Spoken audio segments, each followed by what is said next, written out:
Hi, everyone. So we're going to just kind of start a little welcome while we're still admitting a lot of people. I'm really hoping for 100 and we're at 88, so just keep your fingers crossed. But while we're admitting everybody, I just want to kind of introduce the team that's here for you. Some of you know us, a lot of you know us by email only. So here we are in person, well, kind of in person. My name is Patricia. I am the Associate Director of Student Employment. And then Hannah and Leandra, if you want to introduce yourselves. Leandra DiNicola, y'all know me. Student Employment Coordinator. I'm there to answer all your questions and fight through handshake. I'm Hannah Evelyn. I'm the Office Support Associate for Student Employment, and I do a lot of the student I-9s. A lot of the student I-9s. We are, it is kind of a free-for-all today for the most part. We do have kind of an agenda because we want to make sure that those things that are coming up that are kind of pressing for the fall, we address right away. And then we are open to questions. We are here until 5 if anybody wants to stay that long. Whatever questions you have, somebody else probably has them too. So we're just going to answer them. That will start hopefully right around 3:30 after we go off of some of the things that we have scheduled already. But we really wanted to do this so that we could all kind of get on the same page with all of the craziness happening. We're all working from home. You may hear my dog bark or a cat fight or whatever is happening in our house, but we just wanted to provide this opportunity to try and get all of the questions answered so we all hear the same answer. Because as we know, things change day to day, especially in this environment. So we really just wanted to take this opportunity to touch as many people as possible and get as many questions as you guys have right away. Does anybody have any like general questions while we're waiting before we go into the onboarding thing that you want to start asking now? And you could type it in the chat or you could shout it out, whichever you prefer.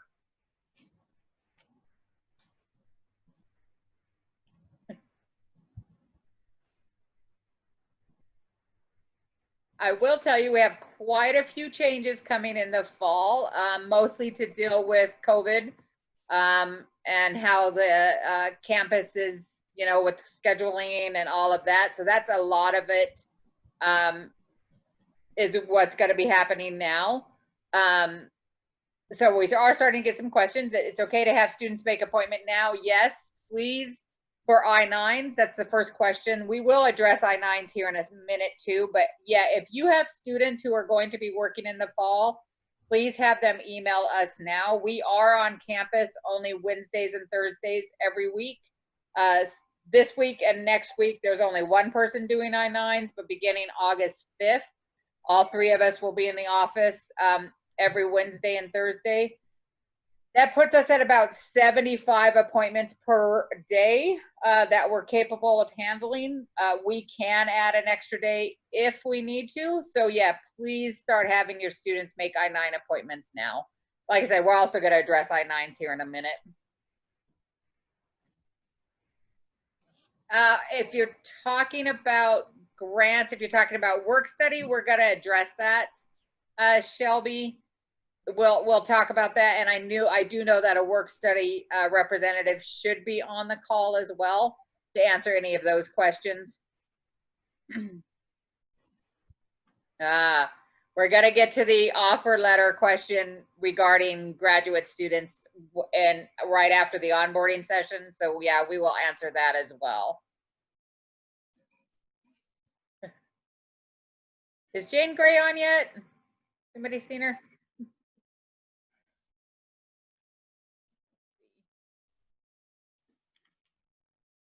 You're welcome. Diana, as far as the CCH, yeah, we run background checks automatically. So for new students and then returning, and if they are returning, we generally run them off of the EPARs, but at that point it's a little late if something should come up. So we are starting to do backgrounds earlier. But if you have a returning student, we will, and if they're not on the background check sheet from March going forward, we'll just run it off the EPAR. Makes it a little easier for you guys. But again, we'll kind of address that as a whole thing here in a minute. Wow, 130. Yay, we beat our number.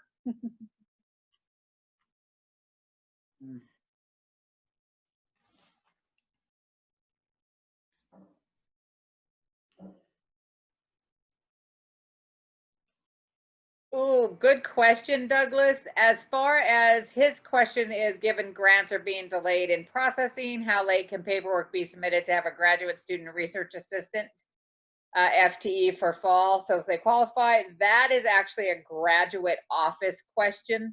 I will find the email for you on who to talk to, Douglas, and get that over to you probably by email after this. We are recording this, so this will also be available online probably a few days from now. So hopefully all these questions will be answered and you guys have one place to go to. But yeah, I will have to get back to you on that one because I don't know that answer, unfortunately. Sorry.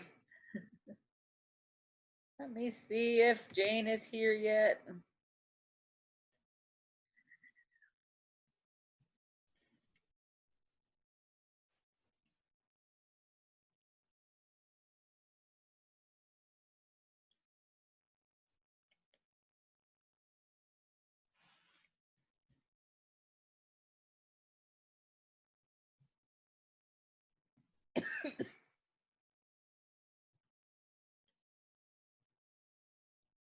Oh, thank you, Vesta. So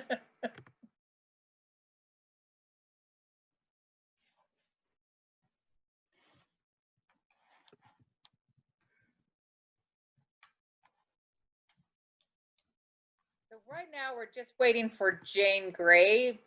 So in case you guys don't know, Jane Gray is our Director of Talent Acquisition. And we have some huge changes coming up with the onboarding that for all employees, including student employees. So she's actually going to go over that with you. As soon as I see her pop in here, we'll direct her over that way, or direct all of you guys over that way.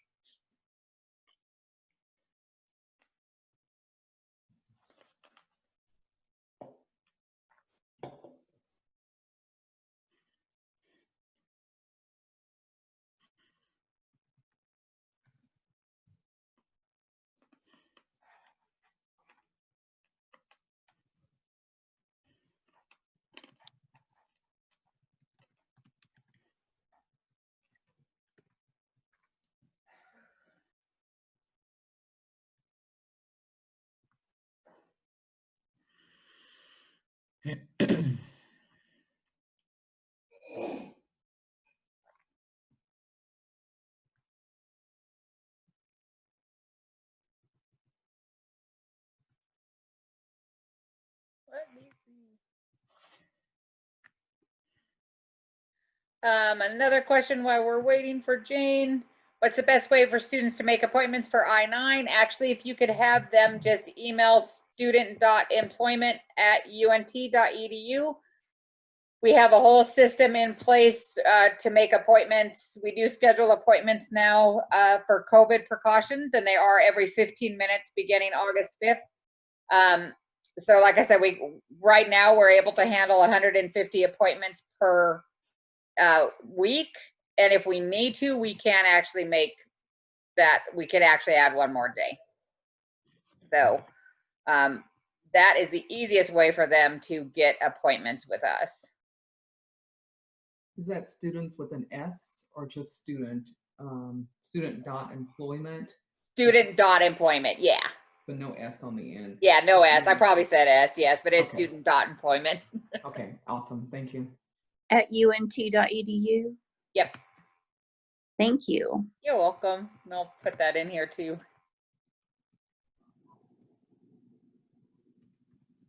All right, let me see.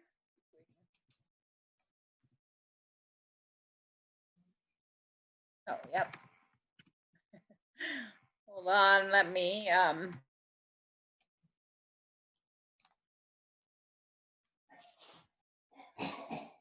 That was a really good question from Gabrielle Watson.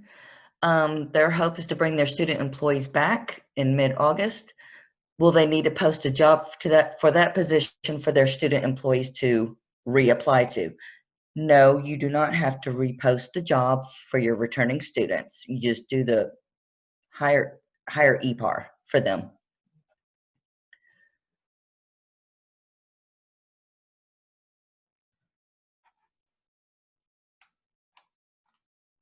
Got some questions come up about remote work options. That's something we're definitely going to address later as well.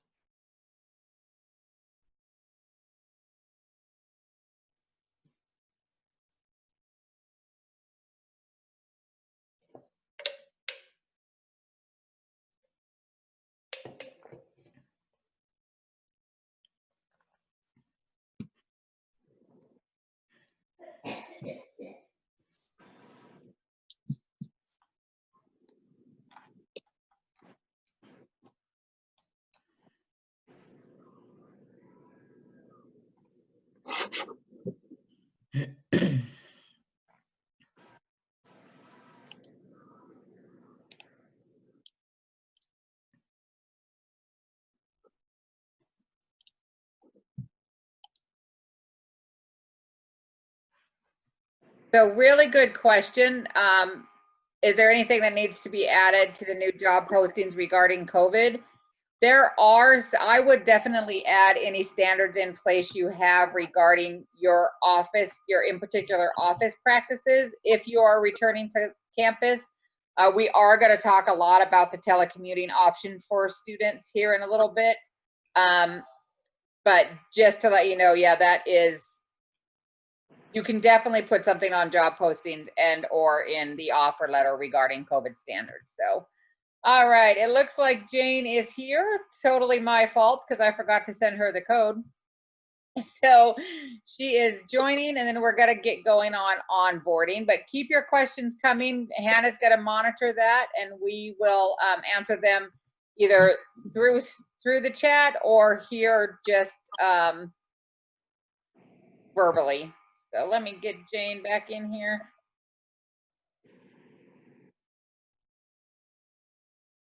Oh, her. Hello. Hi, Jane. Hello. Let me open.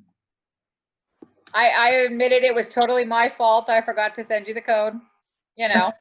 That's all right. We can move ahead. The good thing is it's a pretty brief presentation.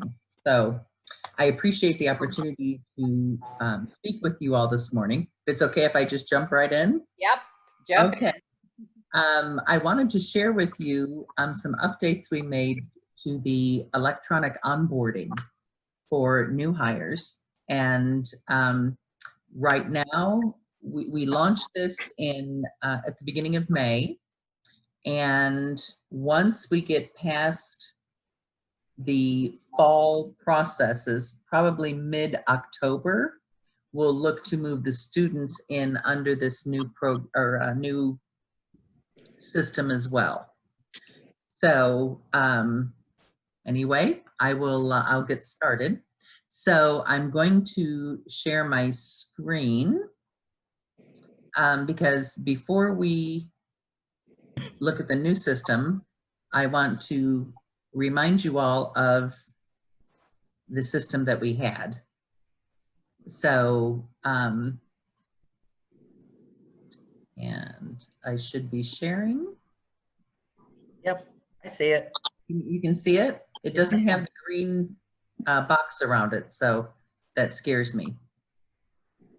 Okay, so this system, it's a static system. It was built in, I think, 2012, and it was originally designed. It fed information directly from what was input here into our PeopleSoft system. And at the time, it was a quantum leap for us because prior to this, everything was paper-based. So we updated it again in 2017. as part of the Toyota faculty onboarding process at UNT. And we added more instructional guidance to try and help folks through, but ultimately it was not mobile friendly at all. And it didn't like Apple products. So we definitely knew we had to upgrade the system. So this was the login, another busy page with small print. A lot of folks would get stuck on this page, and we would have a hard time helping them because we couldn't see where they were. We could say, there's a little box down in the bottom corner. Did you check that? Did you click all these boxes? And the same with the required forms. They would show up blank, and then as you completed them, the green check mark would show up. But some folks would skip something like, you may not have prior state service. And that would cause a lot of challenges for us to try and help you with that over the phone. So what I'd like to do now is to show you, can you still see my screen right now? Can you see my Google? Yep. Yep, okay, good. So I'm going to type in myuntsystem.edu, which is what the new hires they'll be directed here, and they'll put in their EUID and their new password and log in. Now, I have quite a few tiles on my screen, but all they will see is this employee onboarding. And the first thing we ask is for everyone to sign up for Duo multi-factor authentication. So we have secure either direct deposit, or if they would like a pay card instead. Either way, you need to have that dual multi-factor authentication, which we'll just call Duo MFA. So I'm not going to mess with that because I have a fear of messing up my own direct deposit. So I'm just going to click employee. And so this is what the new hire will see. And theirs will say 0 of 17 steps completed. I've saved mine here because I want to be able to demo it easy for folks, and then I'll use my own information to do that. So you can click anywhere on this box to go in. And this is what it looks like. So we start, the first step is the I-9. I did unfortunately complete that, so I can't show you what that looks like, but it's the standard I-9 form. And I love these are the steps down the left-hand side so I know what I have to complete yet. As I click, I can click on the tiles over here to move to different places, or I can go one by one and click the next button up here in the upper right-hand corner. So when we look at the contact details, by the way, the information, like this information here, is pre-populated from the applicant tracking system. So as people apply, that data is migrated into PeopleSoft, and then this is a fluid Oracle product, PeopleSoft. So they don't have to type their name and address all over again. So if I wanted to change my number at all I have to do is click on something. I can make it my preferred number. And the same with my email address. The blue circle that takes place as I move from screen to screen, it's writing any changes I've made into PeopleSoft. So, and it's the basic things. One thing I do like about this is, first, the campus alerts down here, they change color. They're easy to, it's easy to understand. If for some reason I'm on my cell phone or a tablet, it adjusts to the size of the device that I have. You can see the list of actions has disappeared, but this little sliding door here brings it back up, and I can still jump around in the system in order to complete those. So a lot of the testing we completed on the system was from a phone and a tablet, and Apple products also. So as we scroll down,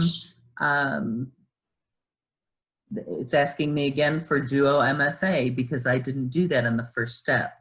And you can see this paycheck, the paycheck options is grayed out because I have not done Duo yet. And it will stay that way until I set that up. So W-2, W-4. At the end, we have a real quick survey. All we want to know is, was the onboarding email clear? Were you able to log in easily? Is it easy to navigate? And what suggestions do you have for us to improve? So once, and that the survey is not required, everything else is. So once you go down to the submit onboarding, okay, this is the best part. So put your seatbelts on. You have an overview before you mark it totally complete. So you can see what's in progress. You can see I can mark things complete from here if they are, or I can go to that step and review it again if I want to. So it has a lot of, I think it's a lot of flexibility. It gives everyone a view into what's going on and what they need to do. If they want to go and come back, it will start them at the place where they left off. So it's a very good applicant experience or new hire experience. So we have, the one thing we pulled out were all of the policies and the notices, because going through the system this way, because we kind of took a little bit of PeopleSoft and a little bit of the Fluid and pulled them together to make this. When we put the policies in, it wasn't a real good experience. So once this has been submitted, the next day, the new hire will receive another email to go into UNT World Learning, and there they'll look at all the policies and the notices. So I can show you a mock-up of what that looks like because I just can't get in UNT World Learning to demo, but it's a welcome. And we tell you the 5 steps. Are you all still with me? Can you see this? Okay. That we're glad you're here. Here are the 5 steps. And then they click continue. We do IT training. Some key acknowledgements that as state employees, we have to complete. They attest. And then we have the required notices that we'd like them to read. And then they attest again. And then the policies for everyone to attest to as well. I don't know why suspected wrongdoing is a different color, but it is. On my page anyway, it's not in UNT World Learning. So after that's done, we thank them. And if they have any questions, we let them know where to go to ask those questions. And then we let them know that there may be other onboarding once they get on campus, but for this, they are finished. So I'm going to go back here for a moment because I neglected to show you one more item on here. So I'm going to click out of this and hope I can get into the one at the bottom. So we'll move this up. This one is still under construction. We're working on the manager access. Because as a manager, and we'll expand that to anyone who has EPAR access within this department. I apologize. My bird thinks I'm talking to her, so my apologies. But as a new hire manager, I can, well, yeah, it's not going to let me get in. I can look and see the same overview that the applicant has on that final page. So let me see if I can get in the TA section. Okay, well, here's what we're going to do. I'm going to go in and try one more time. And whoops. Let's go down here. I'm just going to go to onboarding status and see if that will work. There we go. All right. So as talent acquisition, campus HR, or the Career Center and faculty affairs, we will have access. This one is access system-wide. So I can look at people who have completed onboarding. And I see when they completed it. I can click on someone and I won't see any details of what they've typed, but I can see the date where where they completed things. So if you want to know where anyone is in the process, you can, as managers, you should be able to click on here, or you should have anyone who has EPAR access in your department should be able to have the access as well. So that, to me, is just incredible, because again, we were kind of flying blind before. Sometimes we could pull a report out of EIS that would say, well, they're on page 2, but we didn't really have insight into what is going on. So I think this is a big win for all of us, for not only for the applicant, but also for the hiring managers. And by the way, this is mobile friendly for hiring managers also. So it's not just the applicant. Any questions from anyone other than my bird? Hey, Jane, would you go through kind of the step-by-step process? We're going to talk about it a little bit in the offer letter, but can you just talk about, like, or do you want us to wait until the step-by-step on how they get the information?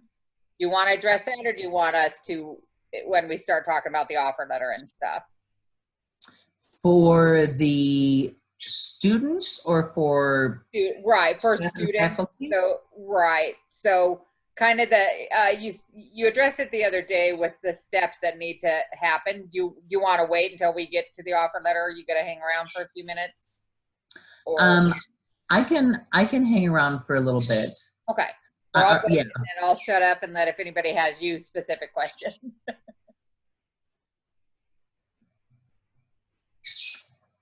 Any other questions? Okay. I will push. I have one question. Are you still Uh-huh. there? Yes. On the policies and notices, Yes. are they going to, they're going to get that email the day after they've completed onboarding. Are they going to need to click on all those links and read all of those before we can submit the EPAR? Or can we, because in the regular onboarding, of course, they would have had to do all of that before we could have done the EPAR. But Yes. I'm understanding that they can read those policies separate and we can still do an EPAR before they actually read all those policies. That is correct. Okay, That is and are we going to have to follow up with students who don't read those policies, or is that going to be an optional sort of thing? How are we going to enforce that they've read it? Well, we'll keep chasing them. We'll keep chasing them, and Okay. we'll notify the managers at some point to maybe talk to them. But as a state institution, we have to have them acknowledge those. In fact, some of them are supposed to be acknowledged before they receive a paycheck. Okay. So after 3 days, we'll start the chase down. I understand. Thank you. No worries. Any other questions? All right, back to you. Wait, your bird just makes me happy, Jane. So you don't have to apologize for your bird talking. It makes me happy. So, all right. So what we're going to do now is let me share the first thing we want to talk about as far as some of the new forms coming is our application. So some of you may have seen this, some of you may have not. Hopefully you could all see that screen. But Hannah, you want to talk about this a little bit? Yeah, so this new application, it looks probably similar to the old one if you've seen that or had your students use it, only now it is this amazing one-page document with all these fillable forms, so you can they just type in their information here, and it should be a lot more clean and succinct. The hours have been removed, so since the students provide that to you on their, their class schedule, you have that anyway, and we found a lot of students weren't updating on the application, so hopefully this will be a lot more of a useful document. And we do require this for every student who is hired. So this is something they upload in Handshake when they apply for jobs. Previously, we've seen that some people are hiring students without the application, and that's going to be a requirement moving forward that all students have this in Handshake, because this is what we use to compare against the information that comes up when we run their background checks. And so if we run their background check and cannot compare it to this application, we can't move forward with the hiring process. So it's really important that this document is on file for them when you hire them.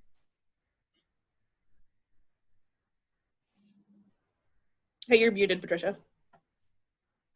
We're going to go right into background checks. Hannah, if you want to, since you kind of addressed that, we've got, for all of you that don't know, we have some big changes in our background check kind of process and policy. So Hannah's really going to talk about that and how that affects you guys and the responsibility that's been taken or given to supervisors. So Hannah, if you want to take that away, we don't really have anything to share on that, but screen share. Yeah, so the way this process has changed is before, all of this was funneled through the Career Center. As you know, we ran the background checks and the same team was responsible for evaluating any hits that came up in student backgrounds. And after a lot of consideration, we found that that's really something that the supervisors who are hiring themselves should be in control of. So we want to turn that control back over to supervisors who are hiring, so that you can evaluate what students disclose on their background checks or on their applications regarding their backgrounds of any kind, for you to make the decision, since you know what the job entails and what they can be, capable of performing regardless of their background. So all we're doing whenever we get these applications and are running their background checks is seeing that the application matches. And so with that, if we can't compare it, like I said, we'll reach out to let you know we've reached out to the student to have them upload a new application so that we can compare it to anything on their background. If something comes up that doesn't match their application, we give the student a chance to re-upload with disclosure. And if they feel that something's coming up that doesn't agree with what they feel is on their history background check, we turn them over to the state of Texas to go and get a full fingerprinted background check done so that, they can dispute any results that are coming up in our DPS check. So that's pretty much it. In summary, it's now the supervisor, if we see that you're hiring someone who has a criminal history and it matches the application that they provided to you whenever you hired them, we're going to assume that you know what their background is and that you're okay with hiring them with that on their background. So one of the reasons many of you know, we actually had an audit with DPS back in March. That's why all of the previous background checks prior to March 16th were actually archived. So everybody has to get a new background check. And so we really dug really dug into this subject about making sure that we are equal, employees, because what my opinion of somebody who could do your job is not the same as you, whether they have a background or a criminal history or not. Kitties and birds affecting our screens. But anyways, so does anybody have any specific questions about background? Because it's a big difference, a big change from what it was. Yes, I do. Yeah, go ahead, Mark. So Hannah, are you saying that how are we to get this information on the background check? You're doing an initial search. You're going to send the information to us that we will then assess? Right. No, we actually can't. I'll go ahead and answer that, Hannah. We actually cannot release what is on their background check. You will receive an email that we actually contact the student first to let them know that their application does not match what has appeared on a background check, and give them the opportunity, because we are kind of a second chance department. So we allow the students to upload a new application with the document or with the background history on that. And then honestly, we send you an email that says your student has uploaded, their information did not match what was on their original application. We have since uploaded a new application. Please let us know if you want to go forward with that hire. And it's just a reminder that the background check can cover a lot of things. It's not only criminal, but it's also demographics, things like that. So then it becomes up to the manager to make sure that they are viewing that entire application. Does that make sense? Yes. Secondly, that new form, the application form, that will be easily accessible on Handshake? Yep. So the problem, a lot of the problems we have with any of the documents on Handshake is that the students do not mark them as visible. We can't have that as an automatic because of FERPA and a bunch of other things. So if the students don't mark it as visible, then nobody could see it. So we're really trying to reach out to the students to make sure their applications are visible. They're uploaded. Majority of our students actually have an application on file. They're just not visible. They don't mark them individually as visible. And this replaces that old PDF 2-page form that they had to print and type out, and we could never find. Correct. Okay. Yep, this Yay. is beautiful too. Yep, and it's accessible to 4 or 5 different places. We've gone through the website, the entire UNT website, to hopefully clear out all the old applications and replace it with this new 1-page quick fillable thing. So yeah, that was all Hannah. I have to give credit where credit is due. That was Hannah that designed that. So yeah. Good. Okay. Thank you. Okay. Sorry, I got bumped off there for a second. I missed if it was addressed that we're running them now for every new hire. So even if they were working on campus before, since we're having these supervisors look at that application, we're rerunning it every time they're being rehired by new department. Yep. So. Yep, and a lot of times you guys don't even realize we run the background checks. When they are new hires, we run them at the same time we run their I-9s. If they are rehires, then we basically are running them kind of behind the scenes and then just let you know if there is an issue. So a lot of times you probably don't realize we've actually ran the background already. And a lot of questions, I know we get a lot of questions about the O drive and background checks and I-9s and all of that. The O drive, students will only show up on the O drive if they are new and do not have an I-9 already in file or in the system. So if your student doesn't show up on the O drive, it could be that they're a returning student or have switched departments, switched places. Honestly, the easiest thing is to probably email us to find out if they have already been in the system or not, and if they need to come and do a new I-9 appointment. Once they send us our offer letter, we've been looking into them anyways to make sure they have to come in to see us. So. And you're contacting them if they need to come in? Yep. Okay. Yep. There any I other have a question. Oh, go ahead. I'm sorry. I don't know who said that.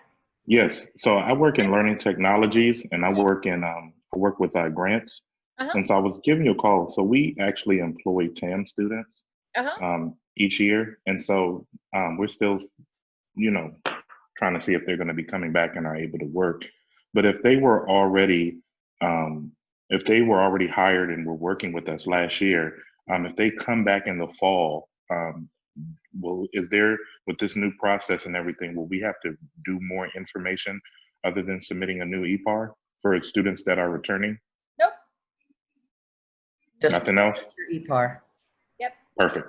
Okay. I was just making sure because I did hear a comment about the backgrounds prior to March 2020. Mhm. And so Yeah, and that's where Hannah, Leandra, and myself, we kind of run them behind the scenes. perfect. Honestly, of the 6,000 student employees we have, I would say 95% of the backgrounds were archived in March. So we Gotcha. run them kind of behind the scenes without you guys like ever knowing necessarily. So there's no extra steps or anything like that. And is everything that you're saying, is there like a PDF that kind of has it or like a PowerPoint? Yeah, like directions for the background and stuff. Yep, we will absolutely send that out after the end of this meeting. Thank you. What we're going to do is we're going to kind of wrap up a lot of these questions as well, and then send you guys kind of a like, hey, here's everything we talked about with the answers in place and the links and all of that stuff after this meeting. Thank you, ma'am. You're welcome. And Candy, to answer your question, no background check forms required whatsoever. We don't need any paper. We don't need you guys to fill out anything. Like I said, if they're new hires, they're done right there on the spot with I-9s. And if not, then for larger departments, we work with them, whether they want to send us a list ahead of time or anything. But yeah, please don't send any more forms. We don't want them. We don't need them. So yeah, any more questions about the background check before we go to offer letter? Okay, so let me share the offer letter then. This is the new and improved. Once again, thanks to Hannah for all of this. But Leandra, you want to take this one away? Yeah, I'll take this. Okay. This is our new offer letter. And so there's some more information up at the top. And this is what we need specifically. We want you to get started being used to this because all this information we take and we upload it to HR systems. Correct, Jane? Yep. Okay. Yeah. All right. Get used to using it now. And from what I understand, we're going to be uploading this information 3 times a day. Once it's uploaded, it will generate the onboarding link to the student employee. So that once they get finished with their onboarding, then they're sent the information for the policies. Let's see, down here. Can you scroll down just a little bit, Patricia? Okay, well, you see where the onboarding link is now? You're still going to use that particular onboarding link until around mid-October. And then that onboarding link will be taken out of the offer letter. We will send you a new one. And then down below, you will see it says students have 30 days to complete the new student employee orientation. This is mandatory for every student employee. It's the same, basically the same orientation that full-time faculty and staff do.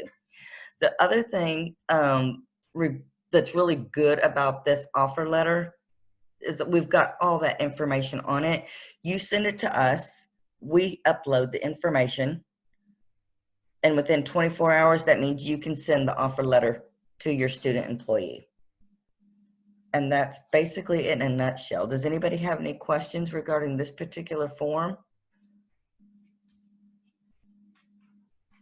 Yes. Hi. When somebody asked us a moment ago about the new application form that's going to be on Handshake, Mm-hmm. there didn't seem to be a space for the student to include their UNT ID and EUID. And this has been my issue when I'm trying to create an offer letter, I don't have that information. Yep. We're going to add that to the application so that you can have that. Okay, because I used to have access to be able to look it up in PeopleSoft. I took FERPA training and all that, and then my credentials were yanked for some reason. So Okay. Yep, we are actually gonna add that. We'll have it today and have it uploaded into all of the new things. So okay, not a problem on that at all. all right, thanks. Yep. I also had a question about the offer letter. My question with the offer letter was, as far as the signature, how are they supposed to go about doing the signature? Is it something they can print out and scan, or like can they, like do it on the computer, or like what's allowed? Okay. That's entirely up to your department. If they can, type it in, sign it in, print it out, sign it, scan it back to you. Personally, we don't need it. We just need the information that's at the top. Oh, fantastic. Thank you so much. And as for like the TAs and TFs, I know those are salaried, and we still are going to need the top information. So you have your own offer letters for the TAs, TFs, the salaried grad students. We still need that information at the top. Yep. So Fantastic. and they can, like I said, they're emailing us for an appointment, and we ask them, what day are they looking at and time. Please, they have got to attach their offer letter. Okay, got it. Yeah, that there was a couple questions about the TATF, and I just wanted to back up Leander on that. We understand that a lot of offer letters look completely different. We are trying to move at least all undergraduate into this exact same offer letter, because it's a lot easier. But in order for EIS and Jane's new system to work, we have to have that information up top. So whatever offer letter the TAs, TF, GRAs, GAs, GSAs are using now, that's fine, as long as you copy and paste that top section or create all of that, because the three of us will have to take this information. You'll send it to us. We look at it, we move it into a document, the three of us do, and then we send it, like Leander said, 3 times a day. Your student will not get the new onboarding link if we don't have all of that information. So for the TAs, TFs who want that, or want to use their old offer letters, that's fine, as long as all of those categories up top are filled in. Okay, I'm just going to reiterate one more thing. The onboarding link that's in the letter right now is still active and will be until mid-October.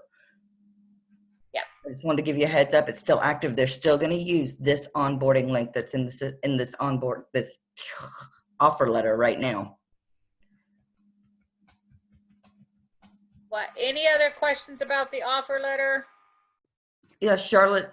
What was Charlotte's question, real quick? Charlotte wanted to know, for clarification, do we send the offer letter to us first or after they sign it? Send it to us first, and then you can go ahead and send it to them.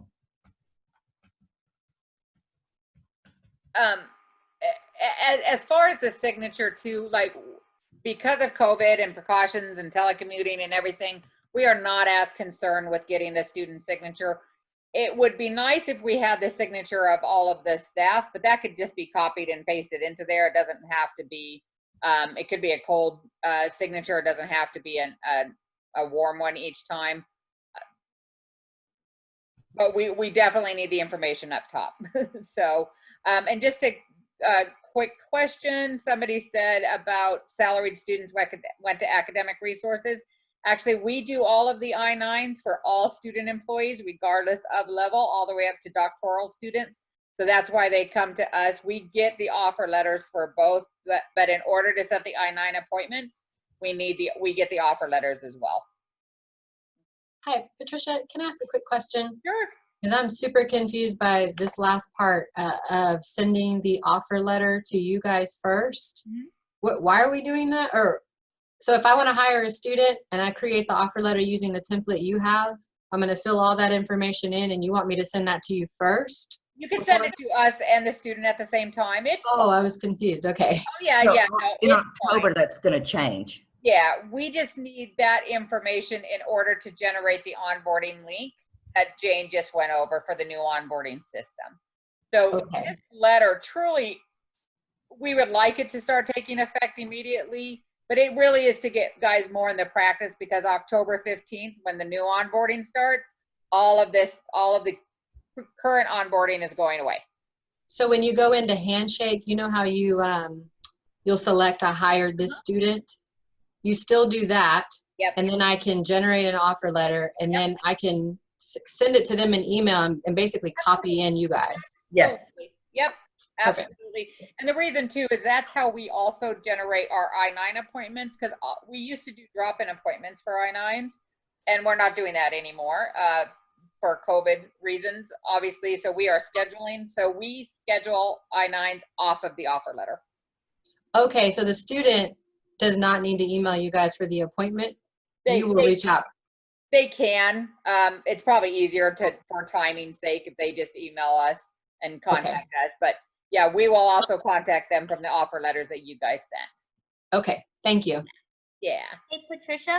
Yep. I got a question. So we're, so I'm getting confused now because we're trying to update our offer letters. Uh-huh. And we updated our process in academic resources. Okay. And so are we having departments for the TATFs that you mentioned? Are they doing this offer letter as well? Are we making them do double duty? Because we're requiring a different one.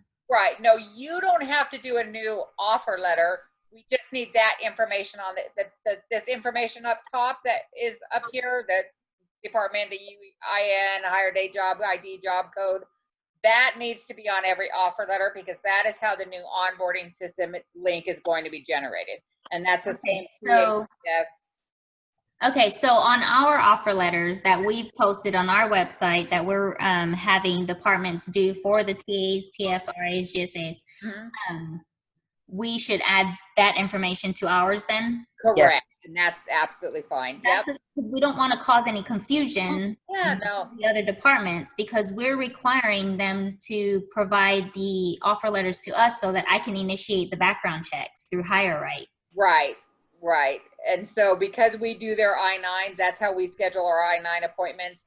And then the onboard, and Jane, are you still here? Because correct me if I'm wrong, that's how the EIS is going to get their information to send them the onboarding link. That is correct. It's through the information we put into the spreadsheet. Okay, so if you don't mind sending me a copy of that offer letter, and then I can go ahead and copy and paste that into our template. That way we can post that and the departments can have an updated, because we're about to send out an email for our instructions, and we wanted to include the new template that we just worked on last week. Sure. And if you just put in your chat the email you want us to send it to, you can do it private, or you can do it to everyone, whichever you want. We'll get that out right away to you. All right, thank you. No problem. A question to piggyback. Sorry to interrupt you, Patricia. To piggyback what Evelyn said, because I've been actually sending offer letters. I've already sent them out to all of our students. I mean, luckily, like 95% of all of our hourly salaried are returning, so the background process isn't too big of an issue with me. But I'm just wondering if we sent the old template, regardless of their, hourly or position, would we have to then go back and resend them all? No. Go ahead, Leandra. No, you don't have to resend them. You've already done it, but we're putting this out there now so everybody can get used to putting in that information. That will be mandatory mid-October. I want to say October 14th is the date they're shooting for. I have a question Thank you. about that. Yeah, all that information at the top is extremely helpful, and I can see why you're going to need that moving forward, because I'm pretty sure everyone in here will agree we need that information at the ready for every single person. Right. Yep. I have a question about that too. For TAs, they don't have a job ID.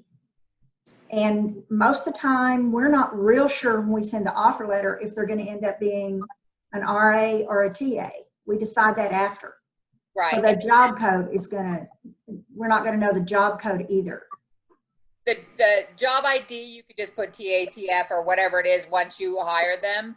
And the job code, I believe there is actually job codes for that, but I'll double check with Jane on how we're working that with the EIS system to tie the two information together, to find out the job codes for TAs, TFs, all of that.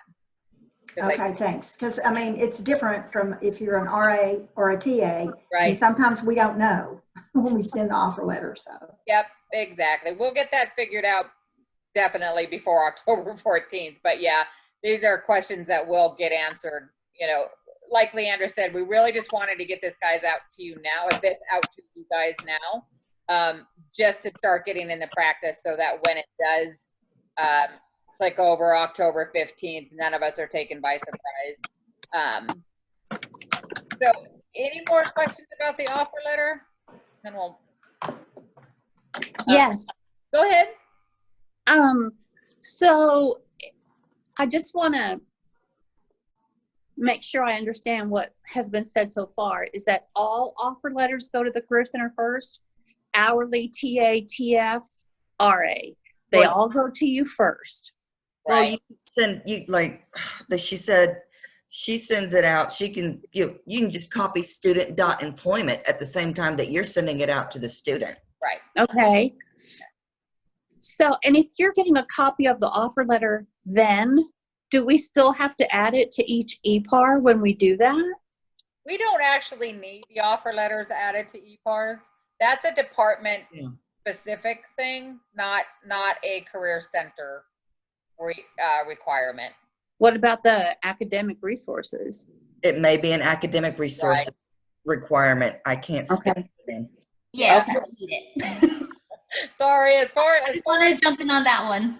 Yeah, as far as the process, we actually don't need the offer letters attached to any of the EPARs as the Career Center side of things, but yeah, I'm sorry if they're making it. It doesn't hurt the system if you attach it, but I don't know what their requirements are. Okay, all right. I just thought if there was somebody on here that could answer that question too. The only requirement that we have specific is if you go over, say for instance, an hourly student employee has a wage of over $20 an hour. I have to have a, what's the word I'm thinking of? Justification. Thank you. You're welcome. If they go over $15 an hour over for work study and over $20 an hour for hourly. That's the only justification I need. Okay. For that. All right. So Amaya, you had a question and it said departments are submitting I-9 information into EIS for the I-9 team to process. The three of us do all of the I-9 processing for all student employees, regardless of their level of undergraduate, graduate, and doctoral. So I'm not sure if we need clarification on that question. If you want to sidebar me at some point or talk to me, because I'm a little confused about your question, because we do the I-9s for everybody. So yeah, if you want to talk to me about that afterwards, I'm not sure if I'm answering your question, but Patricia. else on the offer letter? Okay. Hear me? I can hear you, Amaya. Yeah. Hi, Amaya. Okay. Patricia, are you all the I-9 team? We are the I-9 team. Okay, so when we submit right now, we currently, for all of our salaried employees, and some of them are our graduate TAs and TFs, we've still been submitting the I-9. They come in with their I-9 identification. We process that, receive notification, and then we submit the EPAR. So we should just send them to Career Center as well. Correct. Anybody that's labeled as a student needs to come to the Career Center. Okay, thank you. Yep, you're welcome. Anything else? This was a big one. I think we had a couple in the chat that haven't been addressed yet. Let me just pull up my document. What were they? So is there going to be a PowerPoint or a document listing the steps they can follow for this process? Yep, we absolutely will get that together. And then this was also the question, more of a statement, but it says, please note that international students do require a handwritten signature from both the staff member and student for Social Security processing. So that's worth keeping in mind about the signatures on the offer letters. Now, I don't know, I don't believe any of the international office was able to join us today, but I will tell you they are not enforcing the warm signature right now. The Social Security office is closed, of course, so they're not doing any Social Security cards, but right now we are accepting a cold signature or a copied signature or no signature at all on the second page of the I-20 for international students. That was handed down through the International Scholarships Student and Scholar Office. So don't worry so much about the signature, but yes, to get a social, that's all through the international office. Anything else, Hannah, before we Yeah. So someone asked where they can look up student EUIDs since those are required on the offer letter. I have to email my student. I email them or I call them. But like I said, hopefully we're going to get that added to the application today or tomorrow. Yeah, because the students should know that as well. And I will write down this question and find out if there's a way that with HRIS or there you go, Salesforce has it. Thanks, Savannah. Because we don't often have the EUIDs either, except for I just have to run a report to get it. But yeah, that's a good question, and we'll see if there's an easier way for you guys to get that EUID. So, I have a quick statement. My name is Jamal. I'm an International Student Advisor from the International Student and Scholar Services Office. So thanks for that. We are accepting the cold signatures at this time, but we do need a form of a handwritten signature. The Social Security office is closed for all in-person appointments, but we can still get students in virtually or by appointment. So I just wanted to make sure that that was communicated.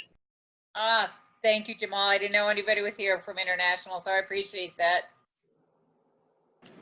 All right. So we're gonna talk next about a big one, telecommuting. So students are allowed, especially right now, to telecommute their positions. We have been allowing this since COVID had started back in March, but there wasn't, because everything had to transfer so quickly, there wasn't a really good way to track that information. So we, and this is coming directly from HR as well. So HR has their telecommuting information, and we do for student employees. So student employees are allowed to telecommute. They are allowed to put hours in. We are asking beginning fall semester, so basically immediately, if your students are telecommuting, you, the student, your department head, and us, as the Career Center, will need to have this form on file with the Career Center. Telecommute, it is allowed for student assistance and work study, but we need to make sure that we know where our students are working from. And so that's where this form has come in. This will be sent out from HR system and HR, main campus HR to everybody on campus for student employees in case anybody's not on here. But I just wanted to kind of go over this form and some of the rules of it with you. So basically, as you could see, it's a fillable form. Again, thanks to Hannah. It's real, to me, it's kind of a self-explanatory: start date, end date, days that you expect them to be in the office. If not, they can telecommute the entire time. They don't actually have to be in the office. Some detailed tasks, and then just some rules, guidelines, deliverables. And then at the bottom, you will see it does absolutely need the student signature, supervisor signature, department head signature, and then one of the three of us on the student employment team signature for that telecommuting. We will need this form prior to the telecommuting starting, because what we will do with this information is not only will we obviously send you a copy back with our signature, but then we will keep track of all students who are telecommuting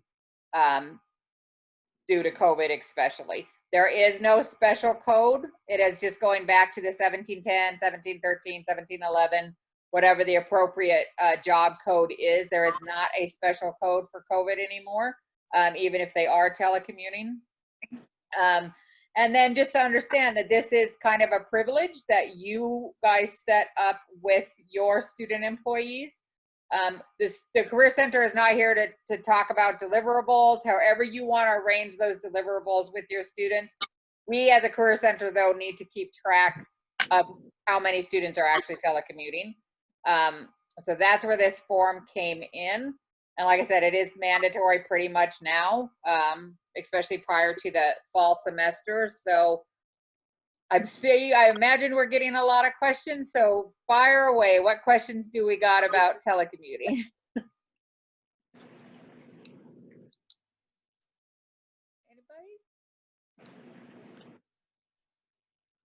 There was a question on there about, do they have to backdate or do they fill it out now for the ones that are already telecommuting? Yes, if you can. If they're currently telecommuting, I understand getting their signature, department head, and all of that. You guys have been tracking that already. If you could just let us know when you email this form, the start date and when they started. We need to really start keeping track of when they are actually telecommuting, who's out there. One of the big problems we ran into as far as budget and funding and work study is actually knowing how many students we still had working, because obviously none of us put in terminations when COVID started. Thankfully, nobody, we didn't suffer a huge termination loss, but we did have a huge number of displaced students. And so this is going to be very helpful going forward if anything like this should happen again, as well as that we absolutely need to make sure we know who's working and who's not. So this form is also good for salaried grad students. Anybody with a student employment title. Yep. Okay.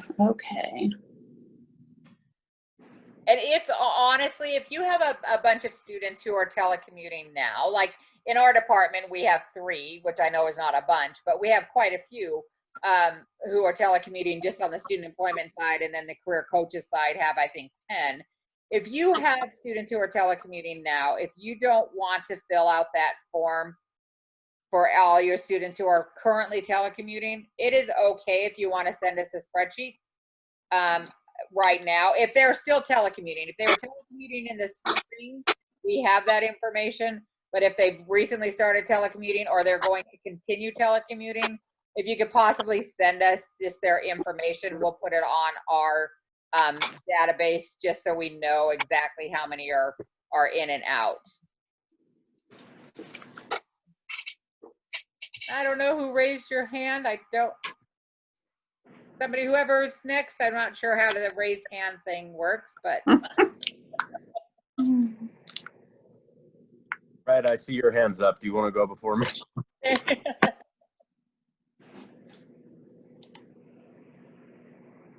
So go ahead.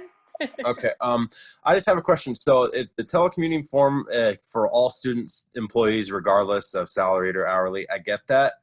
But I know, speaking for the salaried student staff, regardless, TA, GSA, RA, that the information that they initially provide, being it what days they're telecommuting, what days they're not, that will not be 100% accurate for the whole semester. I know that for a fact. And that's fine, and we understand that. Like I said, this is just this came out for a lot of reasons. As you can imagine, we literally try to get a grasp on everything like everybody did in a matter of minutes, it seemed like. So I understand that the bottom part of that form, whereas the deliverables, the hours working, that's really more of a kind of a contract between you and your students. So that can change.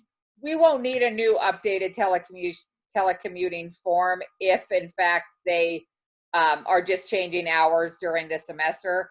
If they're new to telecommuting, or especially the undergraduate, we actually have a lot of undergraduate students who are telecommuting. So that's really more designed for them. So we get that. Like I said, this is kind of a new process for everybody to kind of get on board and just basically so we can make sure we're serving our student employees the best way possible. So does that make sense?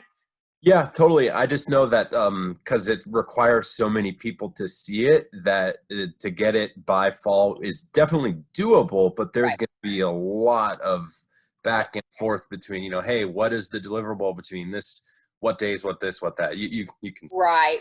And like I said, this bottom part where it says task and deliverable, that really is between you and your student. If you guys have different forms or different way of communicating, this was just kind of a general form, especially for a lot of supervisors who have never supervised students who are telecommuting, which probably 80% of us hadn't done that prior to this. It really was just designed to give them kind of a guideline on where to go with managing at a telecommuting level. You may have been doing it the whole time, or it's at a upper a graduate or a doctoral level. Obviously, the tasks and the responsibility level and the maturity are a lot different. So it really was designed for kind of the undergraduate. We still need to know who's telecommuting, regardless of their classification. But if you don't want to use that bottom part, that's okay with us, as long as we have that top part and then the signatures. That's fine. And Timothy, my student, his hours changed from summer 1 to summer 2, but his deliverables did not change. He just went from 4 days a week to 2 days a week, but he's getting his deliverables in. So we know it's going to change. So Amaya did have a question. I don't know if anybody else's hand is raised, but Amaya had a question that is really pertinent to everybody. She just asked, can we send a department of those that are telecommuting? That is actually up to you and your department head and your supervisor. There are no disqualifications of students who can or cannot telecommute. So that really is up to you. I do know that it generally has to go all the way up to the vice president level if your student is allowed to telecommute, but that really is a department specific route that they need to take. So unfortunately, I don't have a list of all telecommuting student jobs because it is really just dependent on the department. Anything else? Trisha, Candy Harris again here. I have another question about this as it relates to the offer letter. You mentioned we could add things in the offer letter. Yep. So if we are hiring for a position that we don't foresee it being able to, like, we don't see students being able to do it remotely, would we, given the circumstances, maybe put a caveat in that offer letter that, basically as long as the office is running, you got a job, but if... Absolutely. Okay. Yeah, Great. absolutely. I mean, nobody, of course, none of us know what's going to happen. And Right. we prepared as much as we can, and we could in March. I know the three of us stayed a couple weeks after the campus closed just to try and figure everything out. So no, a lot of this stuff is fluid. We don't know what's going to happen.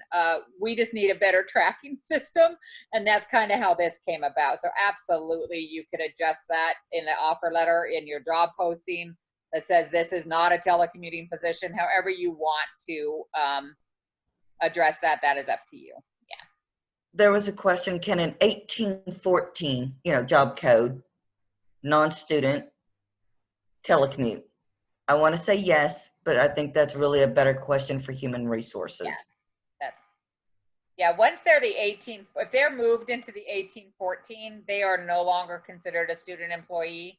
So none of the rules that we have in place for student employees are addressed to the 1814 students. Actually, another question about 1814s earlier. So since we're on that, I'll just bring that up. Someone asked if an hourly employee is hired on Handshake as job code 1352 undergrad research and then graduates, can they continue working as 1814 if the account holder needs their expertise? Yeah, so with that, anybody who is labeled student employee can actually work after they graduate until the first day of the following semester.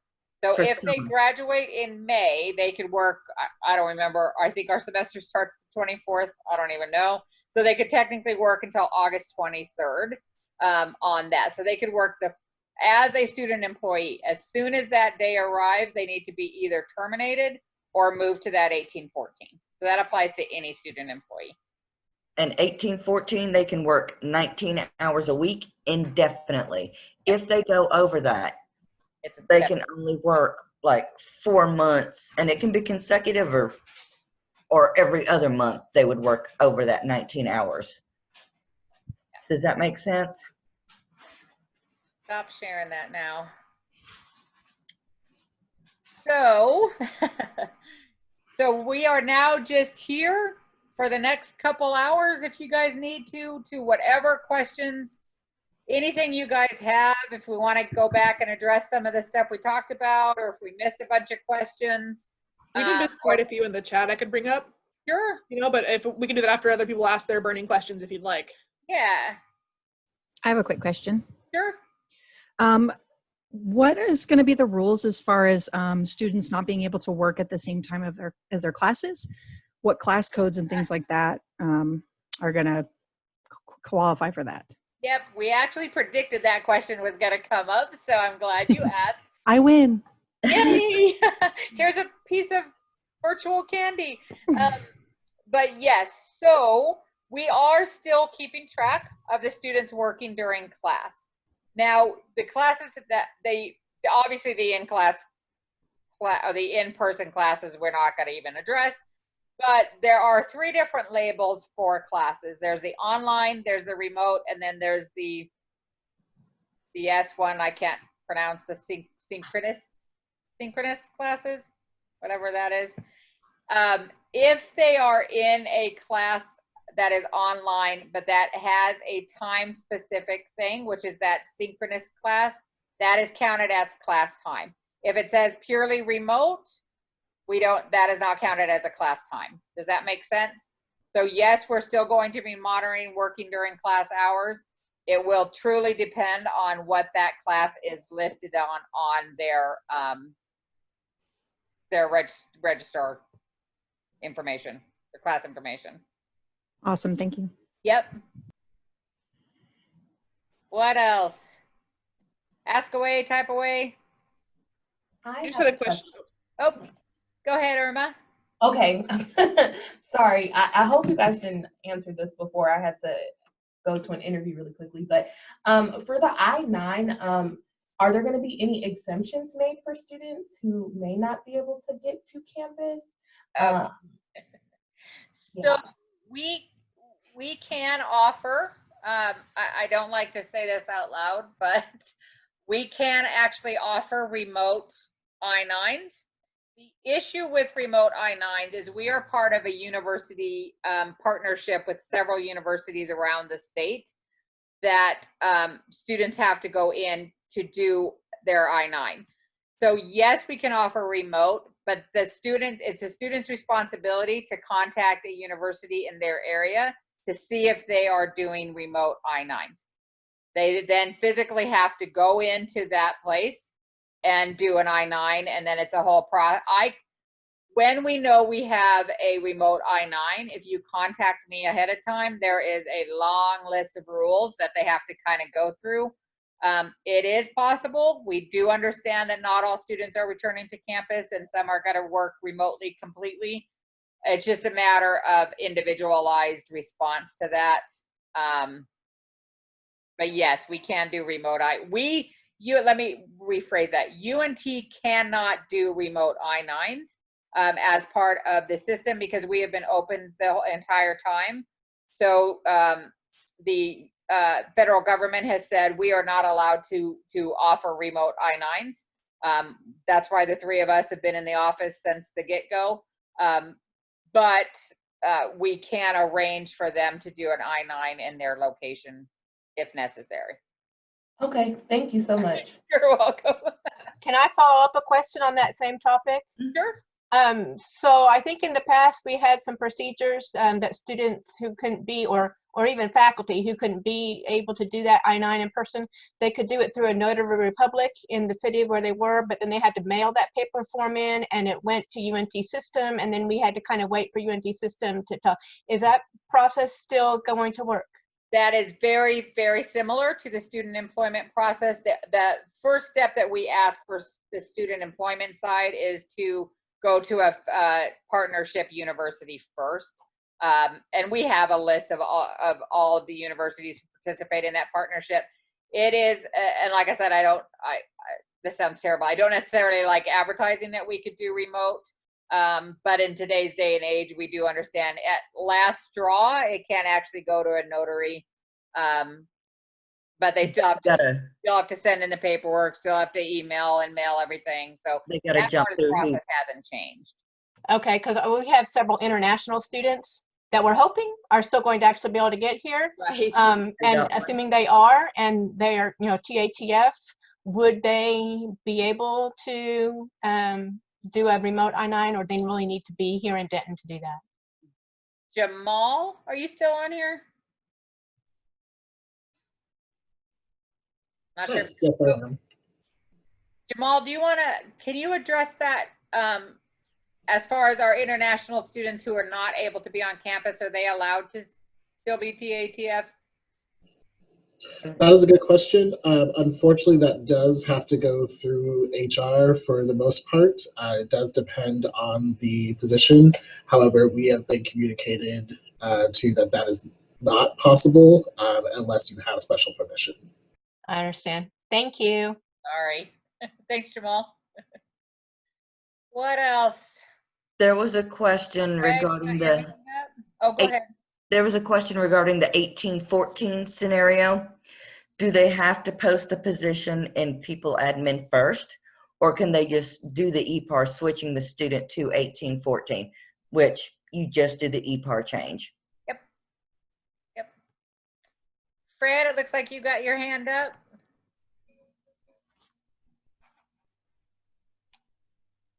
Fred Hobbs, are you still there?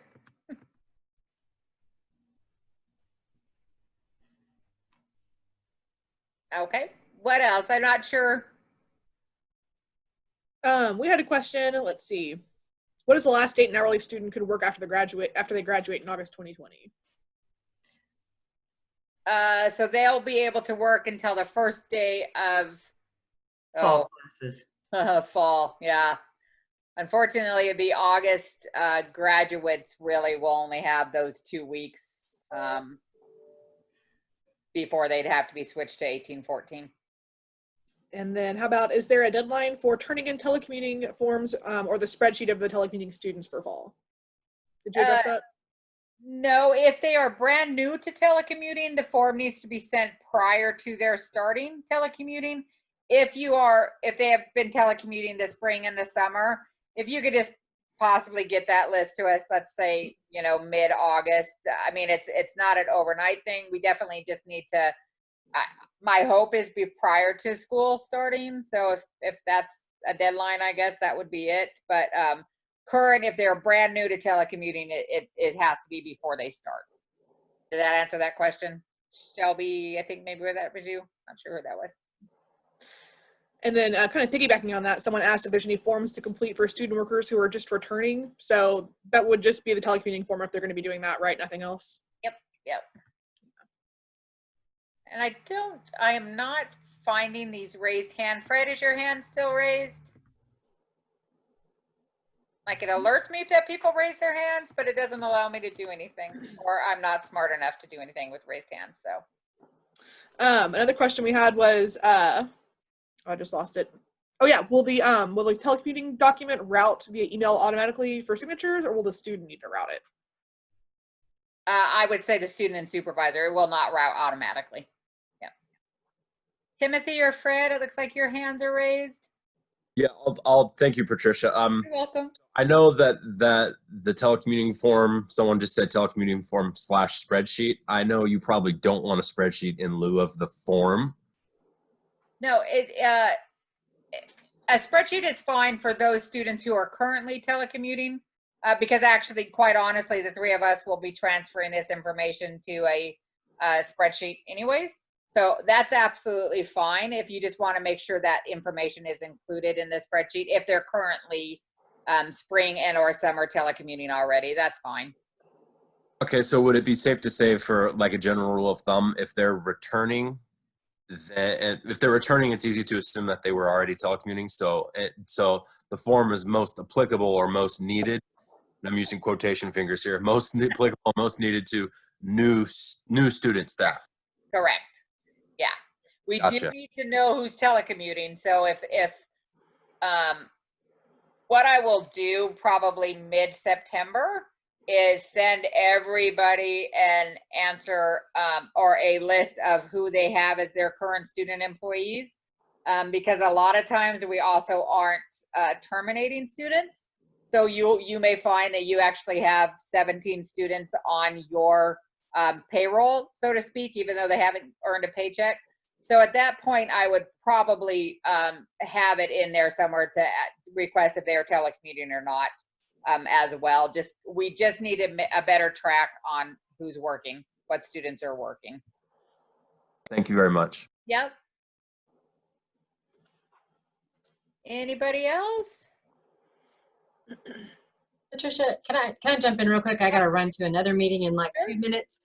I just am not sure if this is the right place to ask questions about hiring a graduate assistant. If that goes through the Career Center, or does that go through somewhere else? It depends. A lot of that goes through Melissa McGuire. That's the cohort program? Yep. We don't want to do that one. Okay, so then yes, it would come through Handshake and as a position, a student employment position. Yeah. And that goes for graduate students who are eligible for insurance and all of that? Yeah, any student employment position can be posted on Handshake. So. Okay. Yeah. And then who do I talk to about, like, what do I need to do for their insurance or tuition benefits or anything like that? That is going to be through, my go-to person for anything graduate student is Tammy Patterson. Tammy Patterson. Yeah. Okay. So yes, ma'am. We'll also gather all these questions because we have quite a few regarding grad students, TAs, TFs. So we'll actually gather all of that and get with Tammy and get you guys those answers as well. Because we have had quite a few questions throughout here. Okay, great. Thank y'all so much for putting this on. I appreciate it. No You're problem. welcome. Good afternoon. You too. Anything here? We are here for you. So whatever questions you guys have, anything regarding student employment or anything we've had. I have another question from the chat that we missed if you want to address that. Someone said, I onboard students that will not get an offer letter due to it being in an appointed position. How will I handle this? What do you mean by appointed position? I don't know who. That sounds kind of similar to Student Government Association? SGA. Mm-hmm. Oh yeah, so SGA's, yes, we know that SGA does not get offer letters. We still do their I-9s because it is a paid position.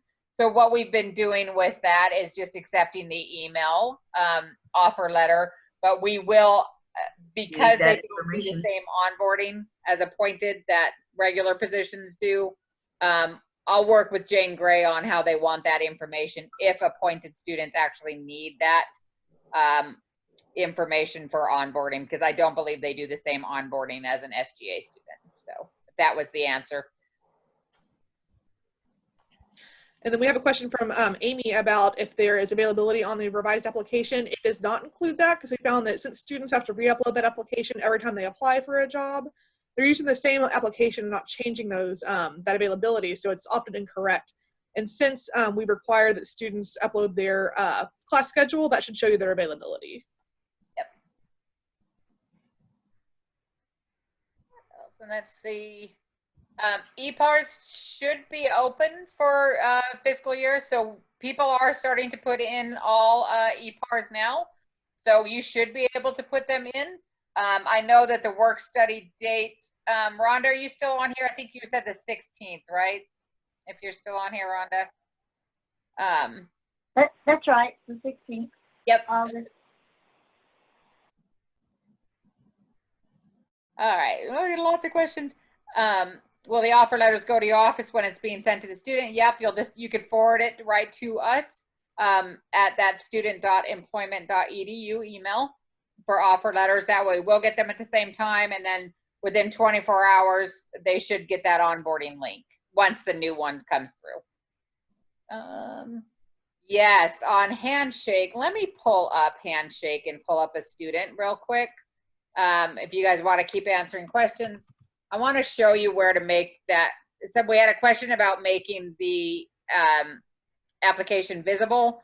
So let me pull up one of my students and I will show you, and I'll screen share that real quick.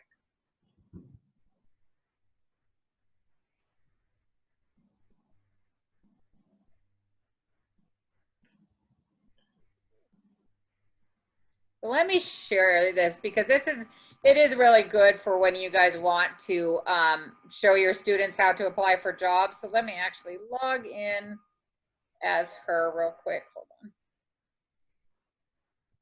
Yeah. Yeah.